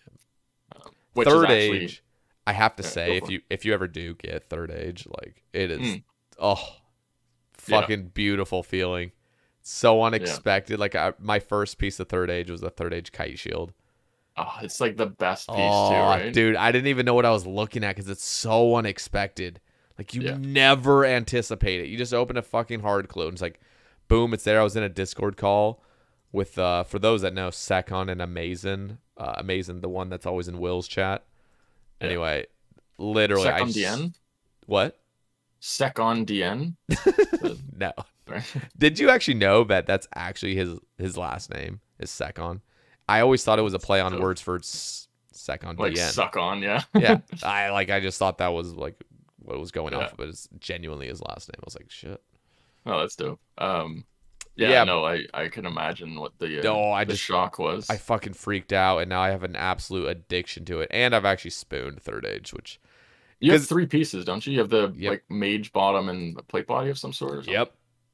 Yeah. So, and I'm only due 1 piece. I mean, almost. I mean, I'm rounding up to 2 soon, but like, if you get unlucky on third age, like that's. If you go 4 times, I think it's really cool that Hey Jace is just still grinding away at the third age. Like, what is he? Almost 30K hards open. Like, it's so cool. Yeah, that's like someone's gonna complete RuneScape. Can you like even like it's actually gonna happen? Like, I don't know. I don't think it ever will. It's hard for him to do it. Yeah, but like he'll complete hards. Like I genuinely think he'll complete all third age from the hards. Oh, he will, and he'll probably do it in the next easily 2 years, I think, unless he goes unlucky on a piece. But I think he could actually do it in 2 years. But when people say like, the game can be completed, I don't believe so. No, it can't. Because like you're always going to be adding new stuff. That's like the biggest thing. So even if like everything we had right now was like the rest of it, and now just grind for those druidic pieces and stuff, like probably take you a good 50 years at least playing like super efficiently with unlimited GP. But like, dude, the fact that there's always going to be new updates, it just makes it impossible. Which is what I like. I like that RuneScape's uncompletable. I think that's one of the main parts of it. Like, it's just this open world. Like you can log in, and people who don't play other games don't realize like there's a lot of content. I know we were like starved for new content, but if you make a new Iron Man and you're just going through and you have to play pretty much every piece of content this game has to offer, it's got a lot. Like it's good. I think if you are good at setting personal goals for yourself, you will never burn out of RuneScape. Like you just can't. Like if that's like what you do, then you're good. Hey, I'm back by the way in Prith with you here. I just accidentally got like 300 too many Mortmire fungus because I'm just been enjoying myself. So appreciate it once again for having me on, and I'm gonna slap together a couple of these potions here. Yeah, no, I've been fucking loving this. I'm just fucking chilling back here. Just I've enjoyed learning a little bit about you because I don't know. I think there's something that comes along with I don't know if this is the right word, but like empathy, like empathizing with like another streamer and like seeing where they're coming from, and and I say streamer, it could be anybody, but I'm also a streamer, so I kind of like feel more connected in a way, and I like just hearing. Well, I mean, we're on a date, right? So and we're coworkers, hired by Jeff Bezos. That's true, yeah. So yeah, spend your Jeff Bezos bucks Twitch Prime on Sae Bae today! ! Nah, spend Prime it on Flomple. Spend It on me. No, spend it on Flomple. Yeah, definitely Sae Bae. When I have you on my podcast in the future, spend it on me, fuckers. Real talk. Okay, you know what? Before we move on to this next question, I want to ask you about podcasts. Do you listen to podcasts? Real talk. Yeah, I actually like really enjoy podcasts. Again, hockey I mentioned earlier is a passion of mine. Played hockey since I was like 3, so a lot of hockey podcasts actually. And then the online like YouTube channel group of Rooster Teeth. Have you ever heard of them? Watched any of their stuff? Nope. So Rooster Teeth, I mean, they've got like, it's got to be over 10, 15 million subs. They're just like a company that makes content, whether it's short films or Let's Plays of Minecraft. Like they had weekly Minecraft Let's Plays every week for like 5 years now. Like it's crazy. So I watched a lot of them. And they had their podcast, and it's just like comedy, and they talk about relevant things in the world today and like personal stories. Like it's just like I love that. I loved watching that weekly or listening to that weekly. And then like honestly, only recently found out about your podcast, and I was like, okay, I got like it's on my list. When I say recently, like maybe like 3 months ago or 4 months ago. And was like, okay, it's on my list. I definitely want to like get to listening to some of these episodes. And you just gotta like I have to like make time. I have to like find time to listen. Yeah, there's because so many hours. I don't commute to work. And when I was commuting, it was like 30 minutes to get to work and almost an hour to get home when I was working in an office. And that was just because of traffic. And I mean it was like 20 kilometers or like 12 miles away, whatever you want to call it. Yep. So yeah, I was like slapping on a hockey podcast or the Rooster Teeth podcast or whatever it was. I would have listened to every single one of these. Like that would have been like sick. It's Tuesday, the episode Sae Bae's coming out. Like I would have 100% had that like circled, ready to go, because like RuneScape's probably my biggest passion. Yeah. But those ones were just like things that you'd listen to. So no, but you're absolutely right. Like you have to have a time. Like you almost have to have like a ritual of like I go on a walk for an hour, or I do something that's so brain dead that you can do that, like driving. That's actually generally where I get the most compliments from people is like they say they listen to it when on their commute to and from work. Yeah. So.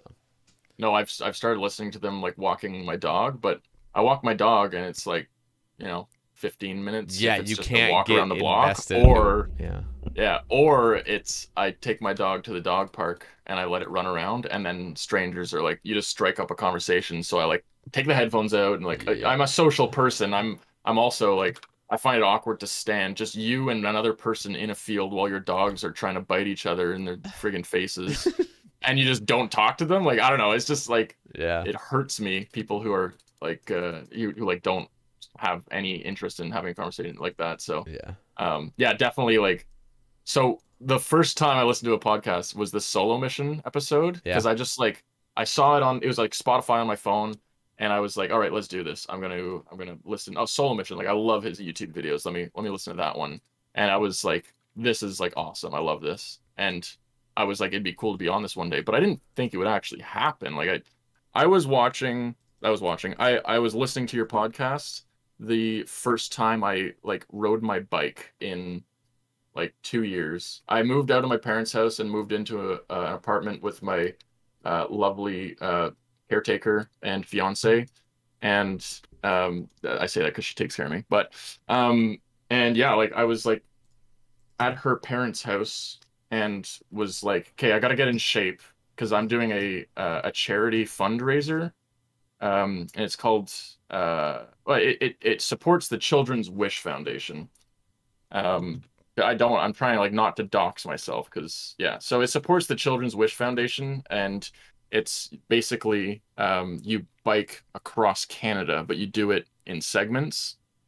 So we were doing a segment where it was like through Ottawa, basically like maybe a 200-mile bike ride in one day, and you just do it to raise funds for the Children's Wish Foundation, and that foundation takes the money and they give the money in form of gifts to children who are significantly less fortunate, you know. Yeah. Maybe a disease that's has no cure and they're on their way out, and you know, make it happy for their family for their final months. Or there have been a lot of cases where it's people who, you know, they do pull through and they thank us and they join the community and whatnot. So I needed to prep for this bike ride. You know, pandemic, haven't been playing sports because Canada's got some significant restrictions and stuff like that. So I was like sitting on my bike, riding. It was like an hour and a half bike ride, and again, first exercise in like months. And I was listening to the Solo Mission podcast. Anyways, I dislocated my tailbone. Oh God. Which I didn't know was a thing. I thought that bone is attached to like your base of your neck, basically, you know, Your like tail. I was like, does that not attach the whole way up? Like, what's going on? So fucking, I couldn't sit or walk for over a month. It was so my bad. God. I still did the bike ride, where we biked like through Ottawa, basically. Bruh, you gotta yeah, fucking like, go see oh a my God, doctor. What the fuck? it was shit. Still I was biked. like, you know, basically, yeah. You said you don't want Skidler on the podcast, so I won't get into the gruesome details. But I was rearranging my lower region so that I was sitting on my seat weirdly, because I did that bike ride like a week before the event. Dear God. And that yeah, it was like, okay, I've got this miserable. time. I'm gonna bike and I'm gonna listen to this podcast, and I've got time to listen. Let's go. And that's when I listened to the first one, and that was early summer. So I have to say, you know, there is a benefit, like a clear benefit for me to get people with a lot of clout on. yeah, Just for, I mean, you saw the Solo Mission cast. In fact, I saw the numbers first week. Like generally, I'd get like 1,000 or 2,000 views on YouTube of a podcast, and then Solo Mission came out within the first 2 days. It had 10,000. I'm like, what the fuck? And that was like a lot of that was just him. Like he literally put one little community post of mentioning my podcast, and then instantly, like, boom. Yeah. So there clearly is benefit to that, but at the same time, there's a lot of benefit for me getting the small guys on while they're small. And like, because I mean, I think about you. I mean, Tasty was already fucking a giant, not as much of a giant. Like, as I got him back in like February or March or something. Like he was just becoming. I think I was subbed in for like on my second month or something like that. But like, yeah, I think it's you know, if I were to ask him now, Tasty's just a fucking humble guy in the first place, so I don't think it would be a problem. But it's kind of cool to get the small guys on, so then like when they do get big, you're like, hey, you want to see my origin story? Go back to the Sae Bae cast and get to listen to them when they were, you know, less arrogant, fucking humble, and you know, because you're gonna be an arrogant prick in like 2 years from now, I bet. Oh, so I could never have gotten you on in 2 years from now, so it's a good thing it just got you on now. No, okay, I was saying it earlier. It speaks like volumes to like what you've got going on. Like the podcast, it's a great idea. And just like, you know, you're great. I know you said it's not an interview, but you're, you know, leading the conversation and like your input, everything that you can put into the podcast.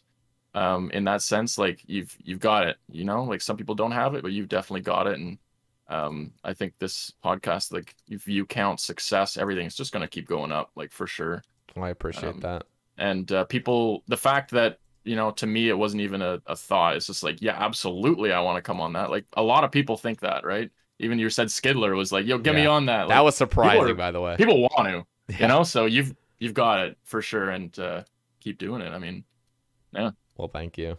That really means a lot because I suffer from just I don't know, being a little bit too hard on myself. Like I sometimes I think like, man, like I will take one negative comment and dwell on it. Like one negative thing or one thing that like, you know, isn't good or isn't working. I'm like, God damn it. Like, someone comment below right now if you're still listening. That Sae Bae, your ears are slightly off center. He won't sleep for a week. we just ruined his life. Like it's over. Literally, I'm literally already feeling my ears right now. Yeah, he just pulls out his phone, checks the front facing camera real quick. Oh God. Yeah, no, just you know. All right, here, Mr. Vesticus. There we go. Yeah, have you ever botted in RS2 or OSRS? Don't incriminate yourself, but I guess we can kind of talk about that. I'm botting right now. Yeah. That's what I thought. I was like, there's no way this guy's still playing after 2 hours. I actually coded the bot to come over and say penis at this specific moment as well.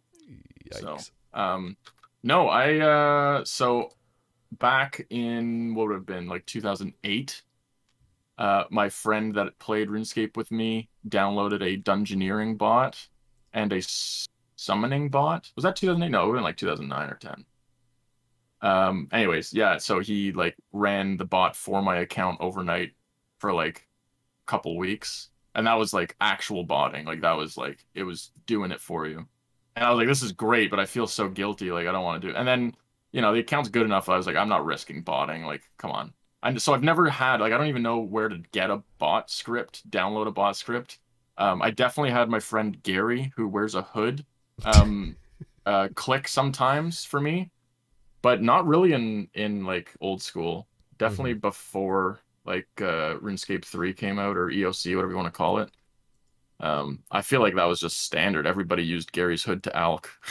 You just sit in your house and alk for 6 hours or whatever it was. I mean, it definitely was a lot more mainstream. I didn't really play back in then, but even I think in like 2006, 2007, I would always hear of like bots and stuff, like bot programs that people were starting to use and stuff, but it was very early times.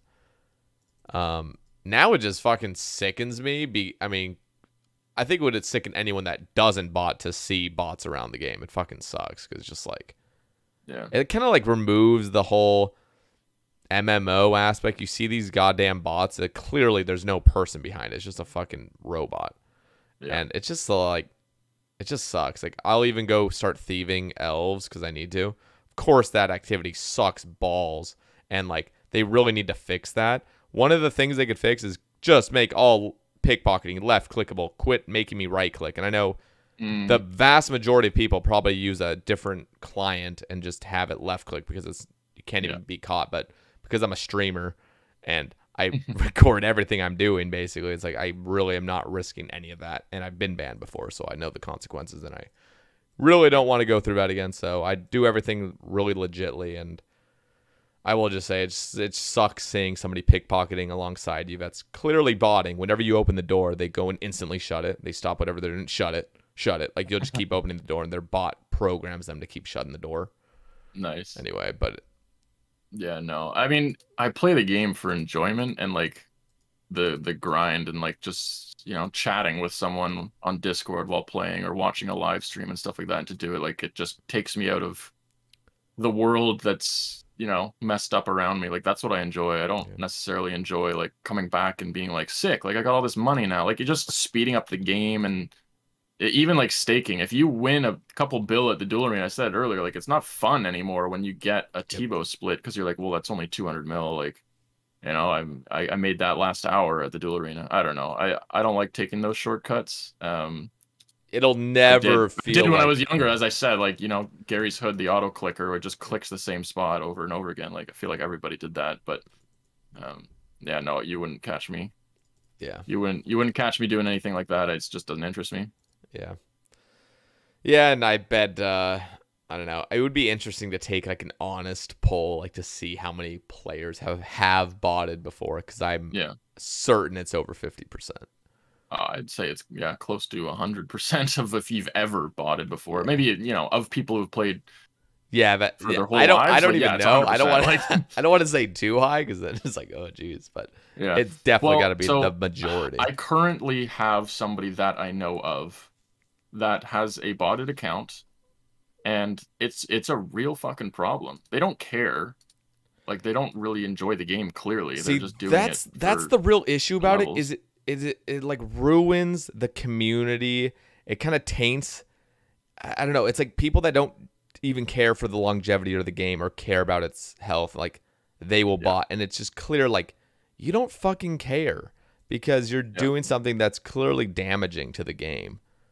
And that's like why I don't appreciate it. It's like it's nothing like morally like, oh my god, you're a bad person because you bought it, because clearly it's just like, I don't know. It's like clearly like, yeah, it's cheating, but I would never even judge a person that cheated on a test like, oh, you're a bad person. Like, I really don't care that much.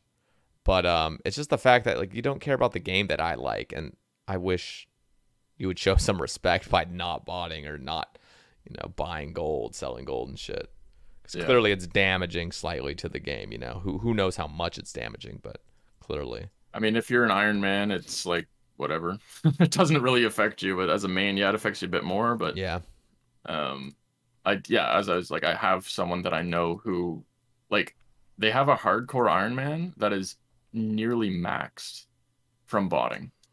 Yeah. They have not played the account, and it's not getting caught. Like, Jagex is clearly not manually banning. That's the only thing. Like, we were mentioning it earlier, like, you know, trusting Jagex, like poll results and all this other stuff, but like that is still something I can't quite believe when they say like, we just banned 60,000 accounts in this weekend. I'm like, who? Yeah.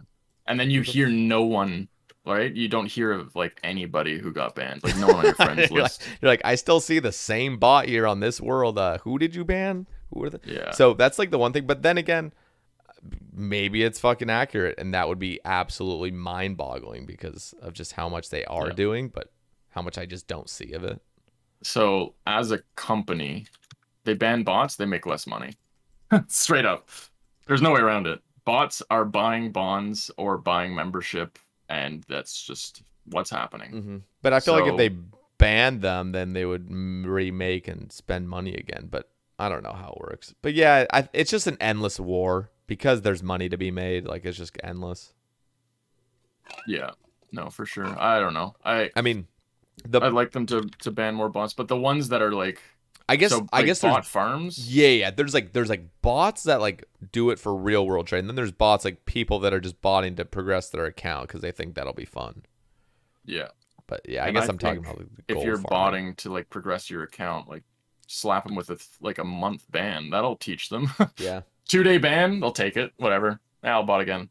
Something like that. I don't know. Like the person that I'm referencing, like again, like it's like pretty known like that they're botting. Like, a lot of people know that he's been botting his hardcore. Like, it's online 24 hours a day since he made it. It's so easy for Jagex to notice that. Yep. But they don't have the software to prove that he's botting, I guess. Or they just haven't, because he's not been got banned. to his He has, account or like, something. 200 mil in multiple skills on a hardcore Iron Man, not banned. Like, I don't understand. Doesn't affect me, right? Like, it's just still mind-blowing. I don't know. And it's just annoying in a way. Just like, I just play the game for my own personal accomplishment and, you know, time sink and distraction, really. So it's like, whatever. All right, here's a question from Get Some Cookie again.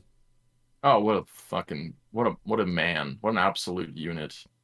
What is it that allured you to Iron Man game mode? Have you ever considered UIM? Do you prefer group or the normal Iron Man game mode? Yeah, that's a loaded question. So I think, you know, what you need to know about that, Get Some Cookie, is, you know, when you start off with one of those situations, right, where, you know, if the glass is half full, you kind of need to take a look at it and kind of, you know, really, you know, gratify the situation. If you've got a long road trip coming up, you know, whether or not you're in gymnastics, it really doesn't affect that much. But, you know, if you have to buy a new phone to get through it, it's, You know, it's all just, you know, iced tea under the bridge at the end of the day. So I think that you know, it's just important to know if you've got a couple of different situations, right? And you know, whether or not you're kind of, you know, going on. Okay. So that's channel point redemption on my channel that says talk about nothing. Yeah, you're pretty And good at that. I just talk for 2 minutes about random gibberish to see if people notice. Yeah, it takes people longer than you think it should. But yeah, that was me rambling on about absolutely nothing whatsoever. So to actually answer Cookie's question, I mean, if for the 8% who are still watching, yeah, fucking Iron Man. I was watching Mr. Mammal make one, and I mean, Curtis already had his Iron Man. That was like dope as heck. And again, at that point, I was like, oh, I've missed the boat. But then Mr. Mammal made one, and I was like, you know what? I could do this. Like, you know, he started late. I'll just start late, and then I made one, and super enjoyable. I basically was like done with main and had no real life friends playing, so I just jumped on the Iron Man and really enjoyed it. So kept with it. UIM, that sounds like awful. I will never play that. So Yeah, I'll just put that right there. It does not sound fun to me.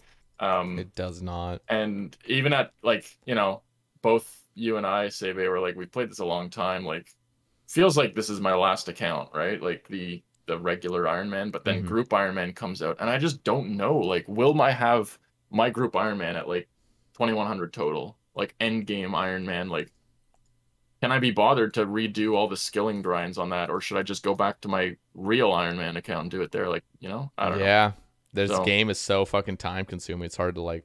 Yeah, it's hard to know like what I'll get to, but I would be absolutely shocked if I ever played an Ultimate Iron Man.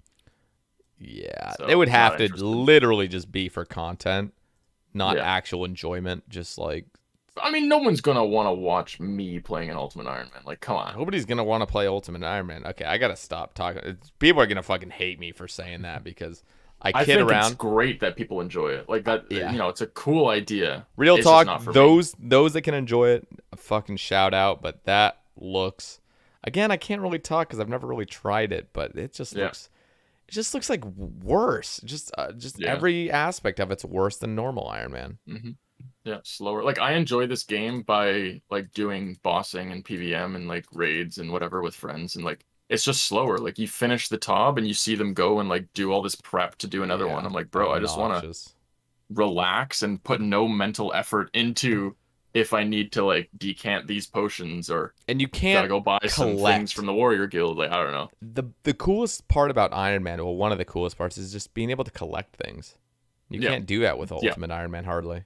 That's the thing though. The friggin' collection log, is that gonna like entice more people? Like, I don't know. No. I mean just like those big stacks in your bank. Like, I guess, yeah. clearly we all have collection logs now, but yeah, those. Yeah. It's just like when you go to your bank, boom, you're just stacking up shit. You get supplies. You don't have to like just drop everything or not pick it up. Like, I watch Whale streaming and he's doing Zora, but he's got a bunch of items he just doesn't even pick up. I'm like, God, it's just such a waste of time. Fuck. Yeah, it's definitely nice, especially with the new bank space. Like, I'm gonna have like 1,000 items in my bank. I've got a collection on my main of, I think it's 38 stacks over 100k, and then I've got 57 million Terramintar.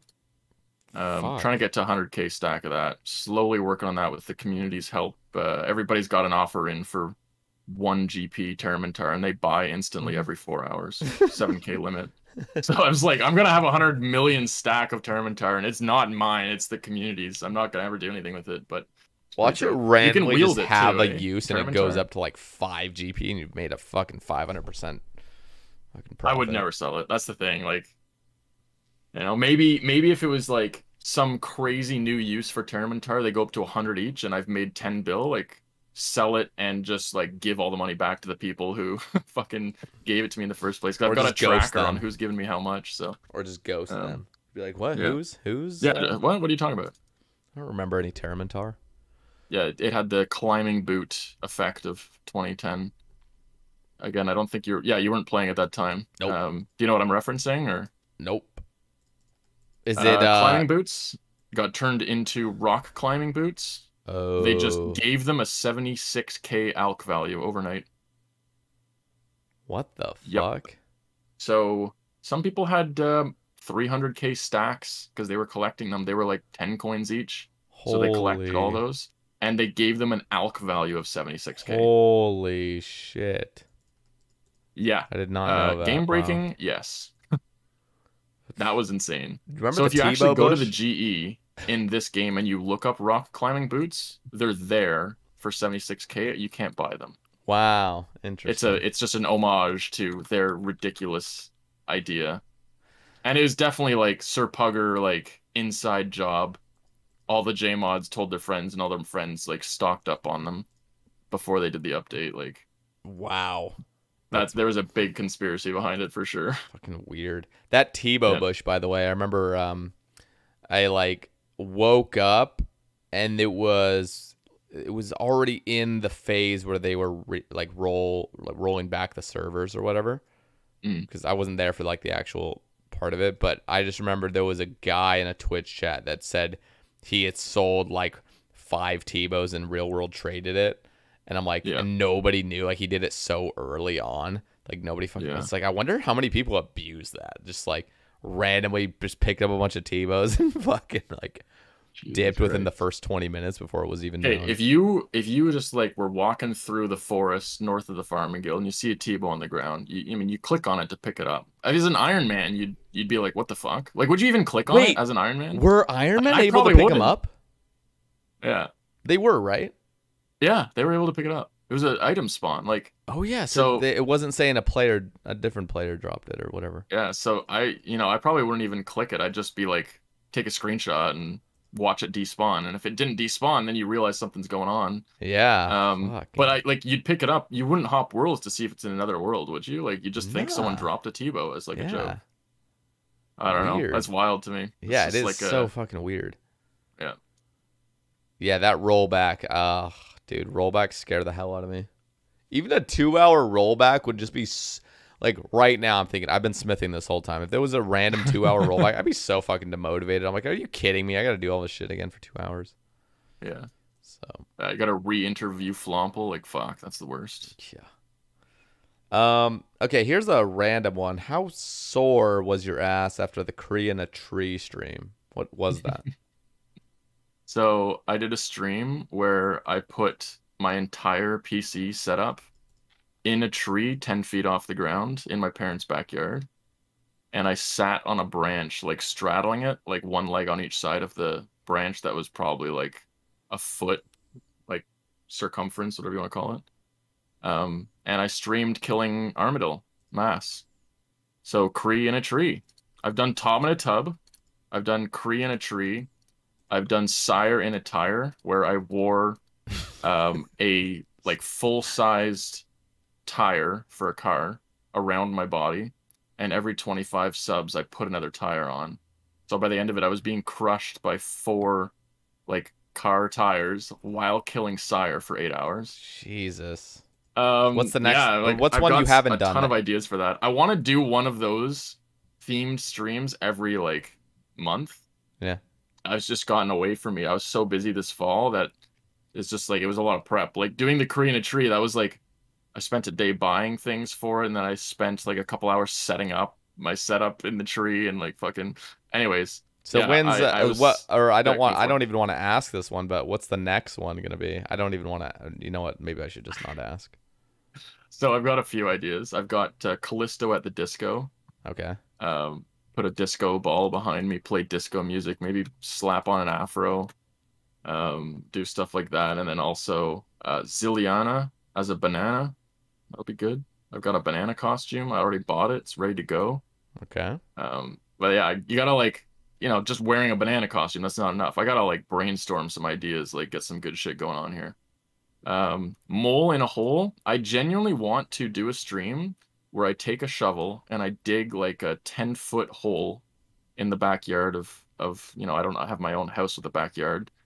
Dig a hole, put my computer down there, like set it all up, and then kill Mole for 8 hours. Like, what the fuck is that? Like, that's just the dumbest idea, but I want to do it just because it's so stupid. Vorkath in a bath.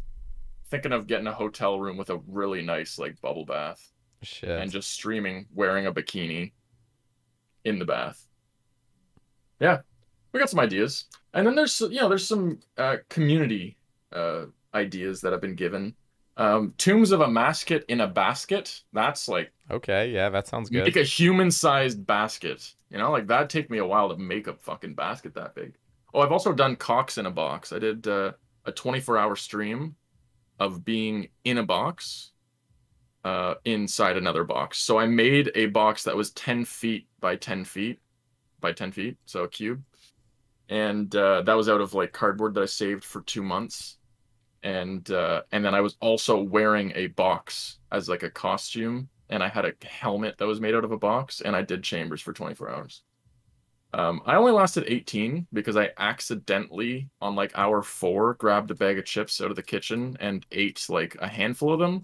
They had milk in them, so my throat was tightening and my chest was tightening. And then by hour 18, I had explosive out the other end. So ended the stream. Stupid, so fucking dumb. Who would have thought that lime Tostitos have milk in them? Milk powder. Jesus. Anyways, what else do we have? Gauntlet in a ball pit. You can see the rhyme going on there a little bit. Barely. That's a stretch. It is a bit of a stretch, isn't it? What about like Syrachnus while filing my taxes? Think I could file my taxes on stream? People would you gotta just nail it. Yeah. I don't know. What would rhyme with Syrachnus? That's a tough one. I know. Like you look at you go high scores and you look at the list of bosses there, and it's like, what rhymes with nightmare? Like high chair. Can I stream sitting in a high chair? No one would find that interesting. Yeah.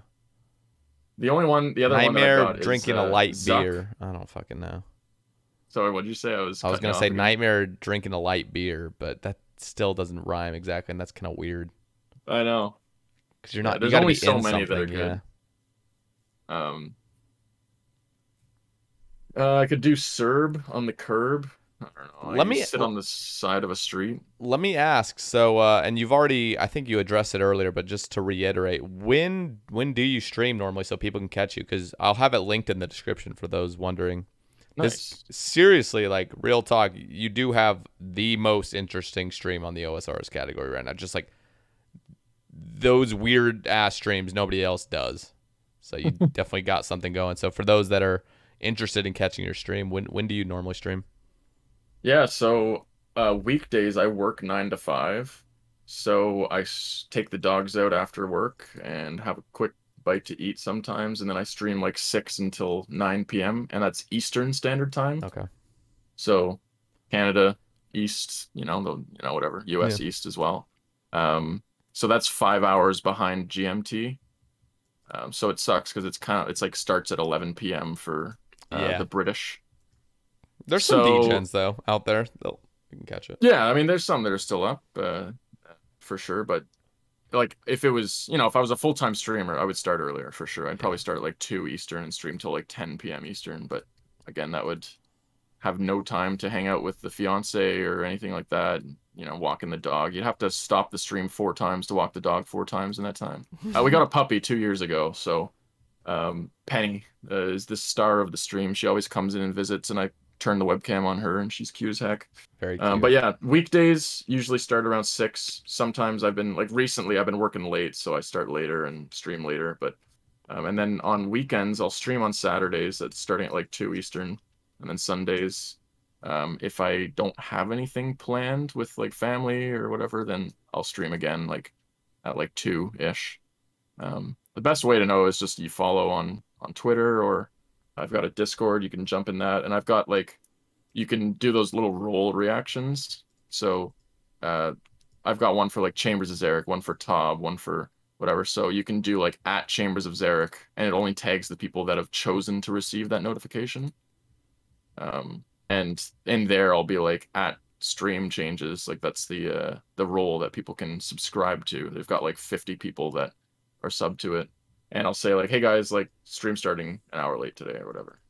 I don't want to put an at everyone and say, guys, I'm streaming an hour later. Yeah. That's ridiculous. So just people who want to know can know through that. But yeah, realistically, just if you follow and, turn your notifications on or whatever, I'll reiterate it at the end as well, but yeah, I just think it's I don't know. If you guys watch Twitch, I know a lot of you are YouTube only that are listening to this, but go check them out. It'll be in the description.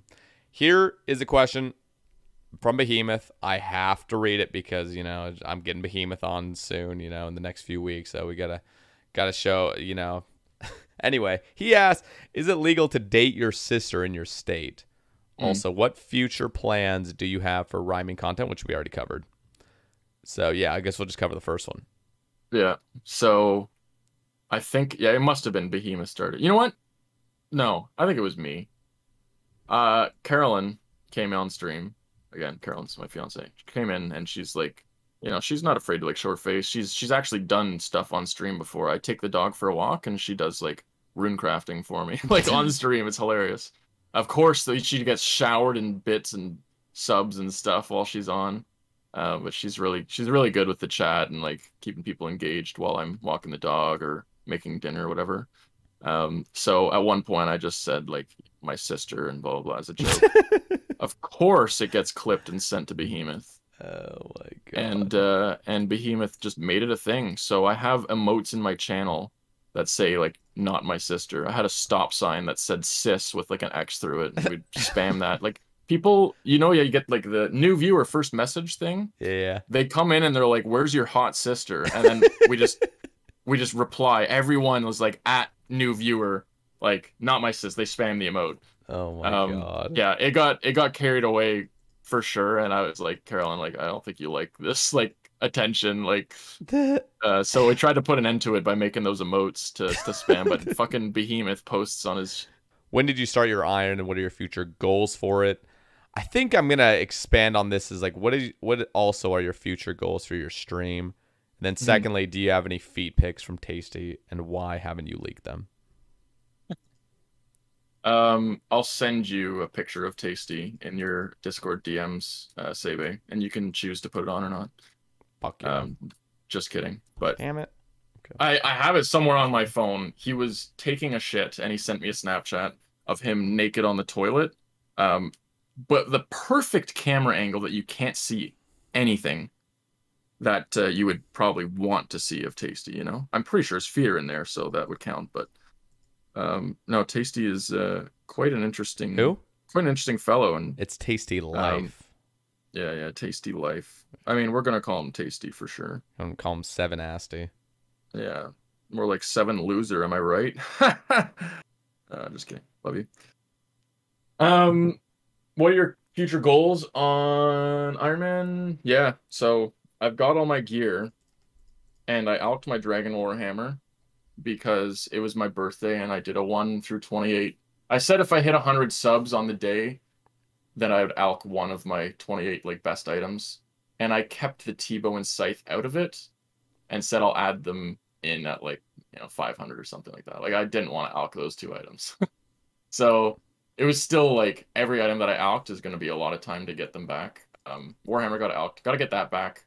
I want to complete Nex eventually, but I'm like 250 hours from maxing, and that's with FHP Flomple hours played, and that's putting in like 75k agility XP an hour, which you can get like 90 at Sepulcher, and I'm just expecting that I'll get less because I'm either going to stream it and read chat or just do it kind of reclined at RD Rooftops for like half, or I don't know. Same for mining. I plugged that in at 80k XP an hour because I'm going to do like maybe some Mother Load and then maybe some like volcanic mine. So I want to max the account. I've never maxed a RuneScape account, and I've played 16 years. I've basically every time, like I put 200 days into an account, and then I start another one, and I'm like the other one takes a backseat. So it's definitely time. I would be shocked if I don't have that account maxed by the summertime.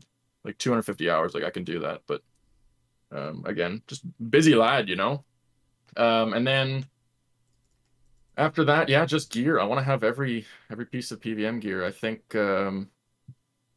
just having some, bit of everything would be dope. I want to get like an arcane sigil. I think if I did corp, that'd be my goal. And I think that's pretty standard nowadays. It's like, if you're an absolute gamer who grinds, you're going for the LE. But for me, it'd be like set the goal as an arcane, and then, after that, see where if I'm enjoying it or whatnot. But I want to get Inquisitors first. I really enjoy Phosani's Nightmare. I'm not gonna lie. It's fun. It's fun content. Yeah. It's like I want more bosses like that, where it's like if you're perfect, you'll get the KC. Yep. Which on my group Iron Man, I had 70 attack, 70 strength, like 65 defense, 43 prayer, and I had a Phosani's kill. Damn.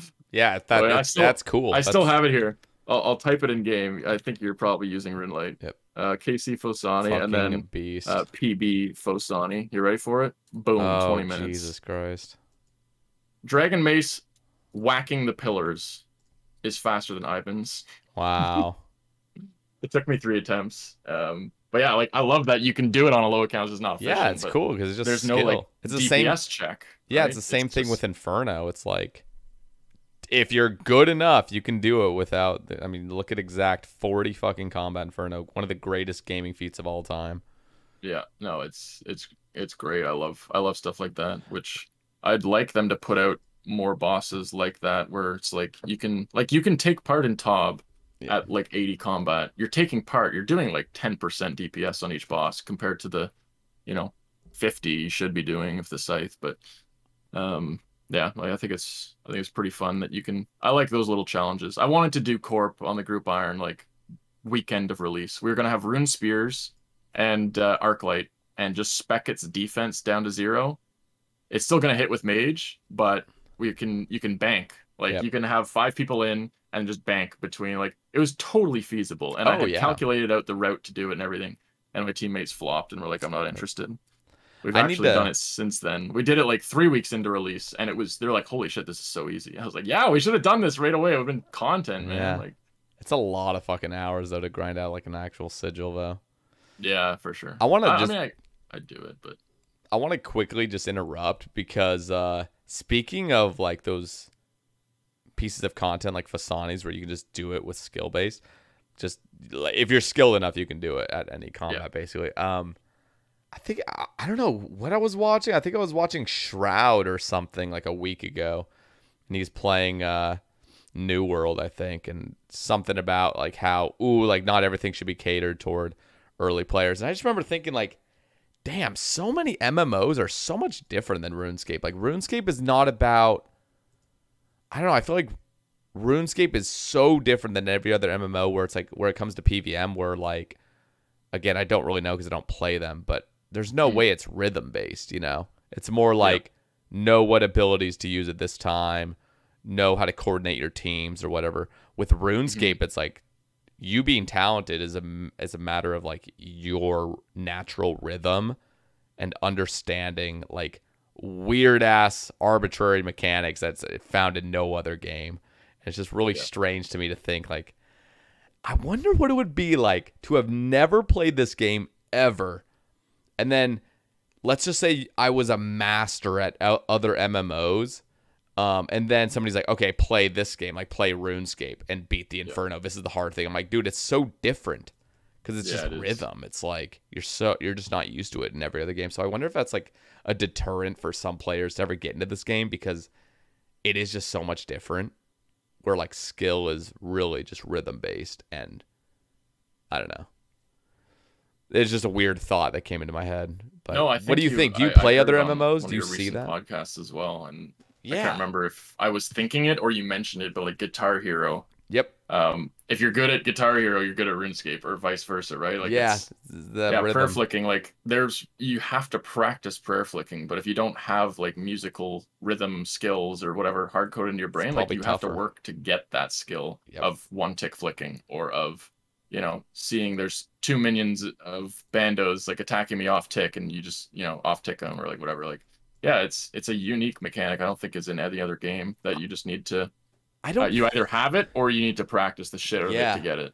I don't think RuneScape 3 really focuses on those kind of things. I know it's still tick based, but I never really hear of RS3 being like really challenging like that way. It's more like, I don't know, just like a typical MMO. Again, I don't play these things, so I'm kind of ignorant viewpoint. Yeah, if I'm not mistaken, like RuneScape 3, there's absolutely no point to like even prayer flick or whatever. It's just Yeah. you have potions that you sip and your prayer doesn't go down. Like, Yeah, or you it's don't weird. need prayer. It's just you hit high enough that something heals you up and whatever. I love the Anyways, charming nature. I seriously haven't played RuneScape 3, so I don't know.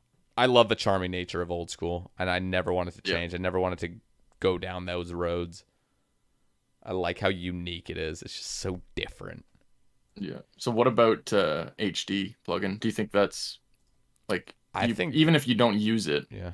do you hate it or do you No, like, respect it? I think it's a fucking great addition, and the biggest reason why is because it still stays true to what we're looking at. And in fact, I think the biggest pleasant surprise for me was they didn't change how characters run.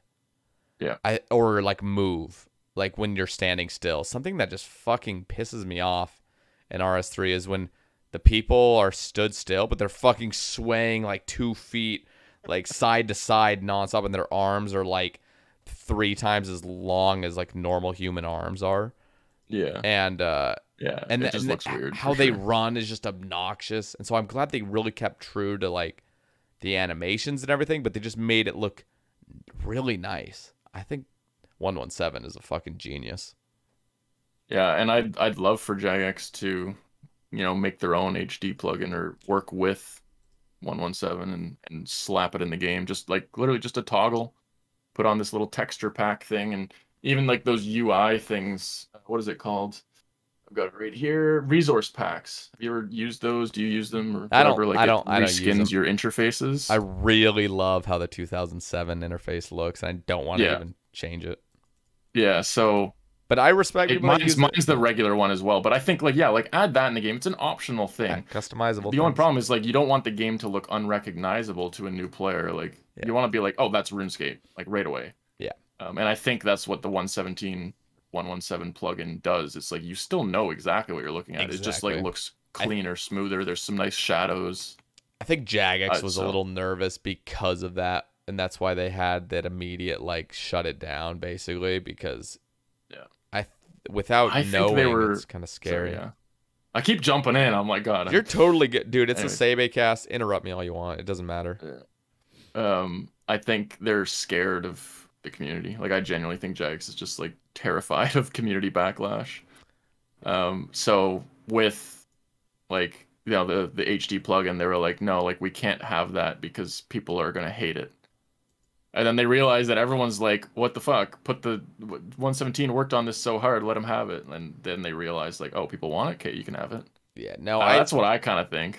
I think it was more like they didn't want this game to be now reliant on like they were probably thinking this is probably going to be the new thing that everyone uses, and the fact that like we haven't created it means like now there is an absolute need to have 117.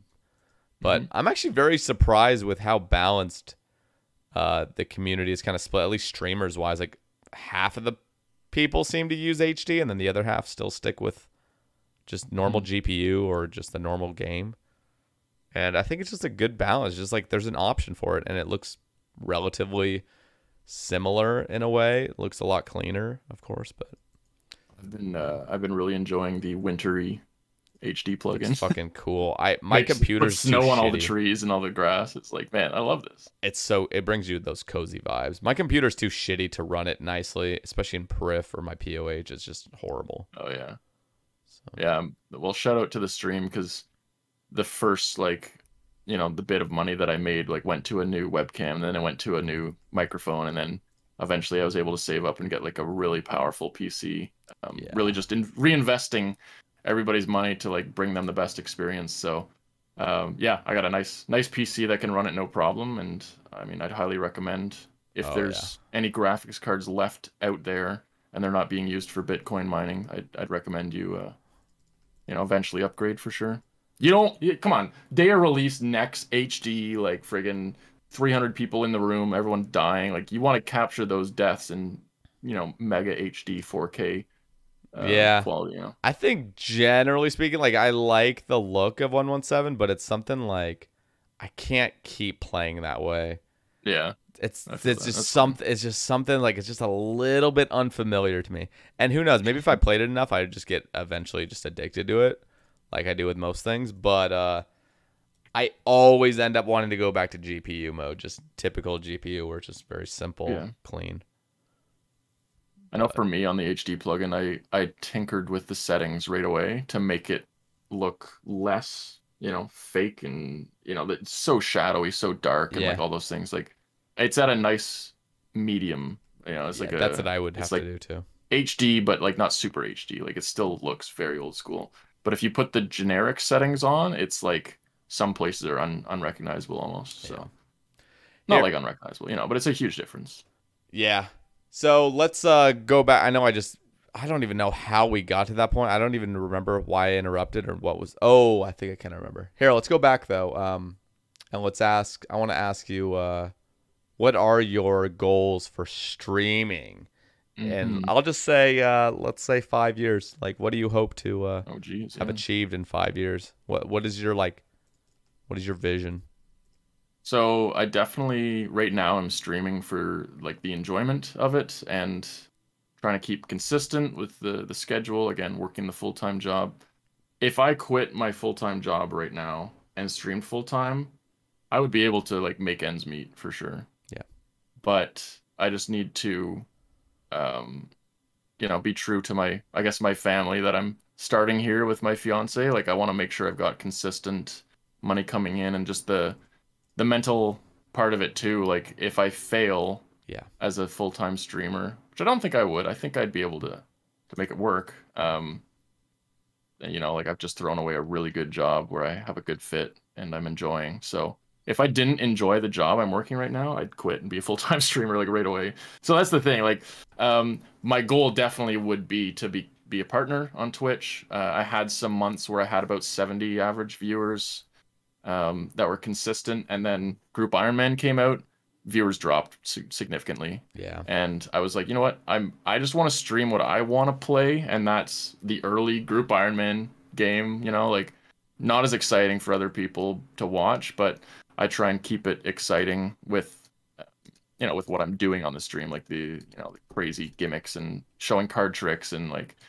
playing songs and like having those funny scenes that like you're now at a concert and my face is in the top corner, like shit like that. Yeah. So I eventually partner for sure. That'd be great. Just I think it just adds to like the brand recognition. It's like an achievement. It's like a goal, like a very good goal for a streamer to like set. So that would be first, and then just my overarching goal for streaming is like just making people happy, making people laugh, get them through. Like everyone deals with some sort of demons in their life, and I think if I can put out some content that people get excited to watch and it makes them forget about whatever's on their mind, like that's mission accomplished for me for sure. Yeah. Tangible goal, partner, and then just the overarching goal, which to me is more important, would be give people a good time. Hell yeah. Keep people happy. I think that's a good reason. Yeah. Okay. So 5 years from now, maybe partner by then. I don't know. Who knows? Easy. No, just kidding. Easy for the Flomples. Yeah. So here we are wrapping up around 4 hours at this point. So I want to ask the question that I like to ask a lot of my guests, and that is for 3 shout-outs. It's not even a question. I always say that, but I would like to let you have the opportunity to give 3 shout-outs. Again, doesn't have to be to the top 3 shout-outs, just 3 that you think are deserving of it. Yep. And I'm limited to 3? God damn it. Yeah, you have to do 3. Yeah, that's tough. I guess my fucking parents for putting up with me playing RuneScape my whole life, and I guess my family, my parents, my brother. My brother played with me, and he long retired from RuneScape. Yep, same with my brothers. Yeah, definitely my fiance. She's supported me with my streaming endeavors the entire way. Like she's helped me by being behind the camera on my Tob in a Tub stream. She jumps on when I walk the dog so that I don't have a 30-minute gap in a live stream where it's just a BRB screen. Yeah, she's awesome with it, and she's like super supportive and like shares my excitement over the live stream. And then I guess the third one would just have to be just the Flomple fam is what we call it. It's just everyone who's part of the viewership that keeps me going, makes me excited to keep streaming, and and really just, making me happy every day, every time I chat with you guys and whatnot. I'm getting a little too wholesome. I think I'm tearing up. So Yeah, that's very wholesome. yeah, for sure. I could definitely keep going. I could name drop all night with all the people. Yeah. I've name dropped Get Some Cookie because he had some comments, and he's in my Group Iron Man team. But definitely, the other people in my Group Iron team, Bobo, Block, and Bacob. I guess all three of them start with a B. That's kind of weird. Shout out for spooning me to get to Priff right away. Thanks. Yeah. Okay. Everyone else, you know who you are, basically. Well, this cast has flown by, especially for me. I don't even know how the hell it's been 4 hours. It literally feels like we've just started talking. I swear to God. But Flomple, I guess you're gonna have me back on next week for episode 55. Unfortunate. yeah, probably just tomorrow at this point. Talk for another 4 hours. We'll be back in a year or something. Real talk. It really was nice. It's nice getting to know you a little bit better and just hearing about, just kind of talking the shit about RuneScape and streaming. And I think it's just been a fun cast, and I hope you guys listening have enjoyed it. I will, of course, have your Twitch in the description, as I mentioned earlier. Do you have a YouTube? Yes, it has 150 subs. Let's fucking go. I was unemployed when I started Twitch, and I was like, yo, absolutely want to make some like highlight videos, maybe a couple of videos here and there. I did a full like edit of a video of my Tob Rush account, like kind of like a guide progress video series with some like, epic Swampletics editing. No, it's a joke. It was shit. Yeah, like I wish I could keep going with that. I genuinely just don't have the time. Yeah. Well, so do you want me to still YouTube, have it linked? People can sure, sub anyway. Yeah, slap it in there because in the future I definitely want to keep uploading to that. Whether it's me who does the edits or if I hire an editor, Okay. Who knows. And your Twitter, of course, we'll have it in there. Any other links? Yeah, ! Only Flomps. Jesus. Be a good one. Absolutely. If you put that in my chat, people who in my chat, they're like, "Oh my god, your sister's so hot." I just say, "Yeah, ! Only Flomps." If you want the link.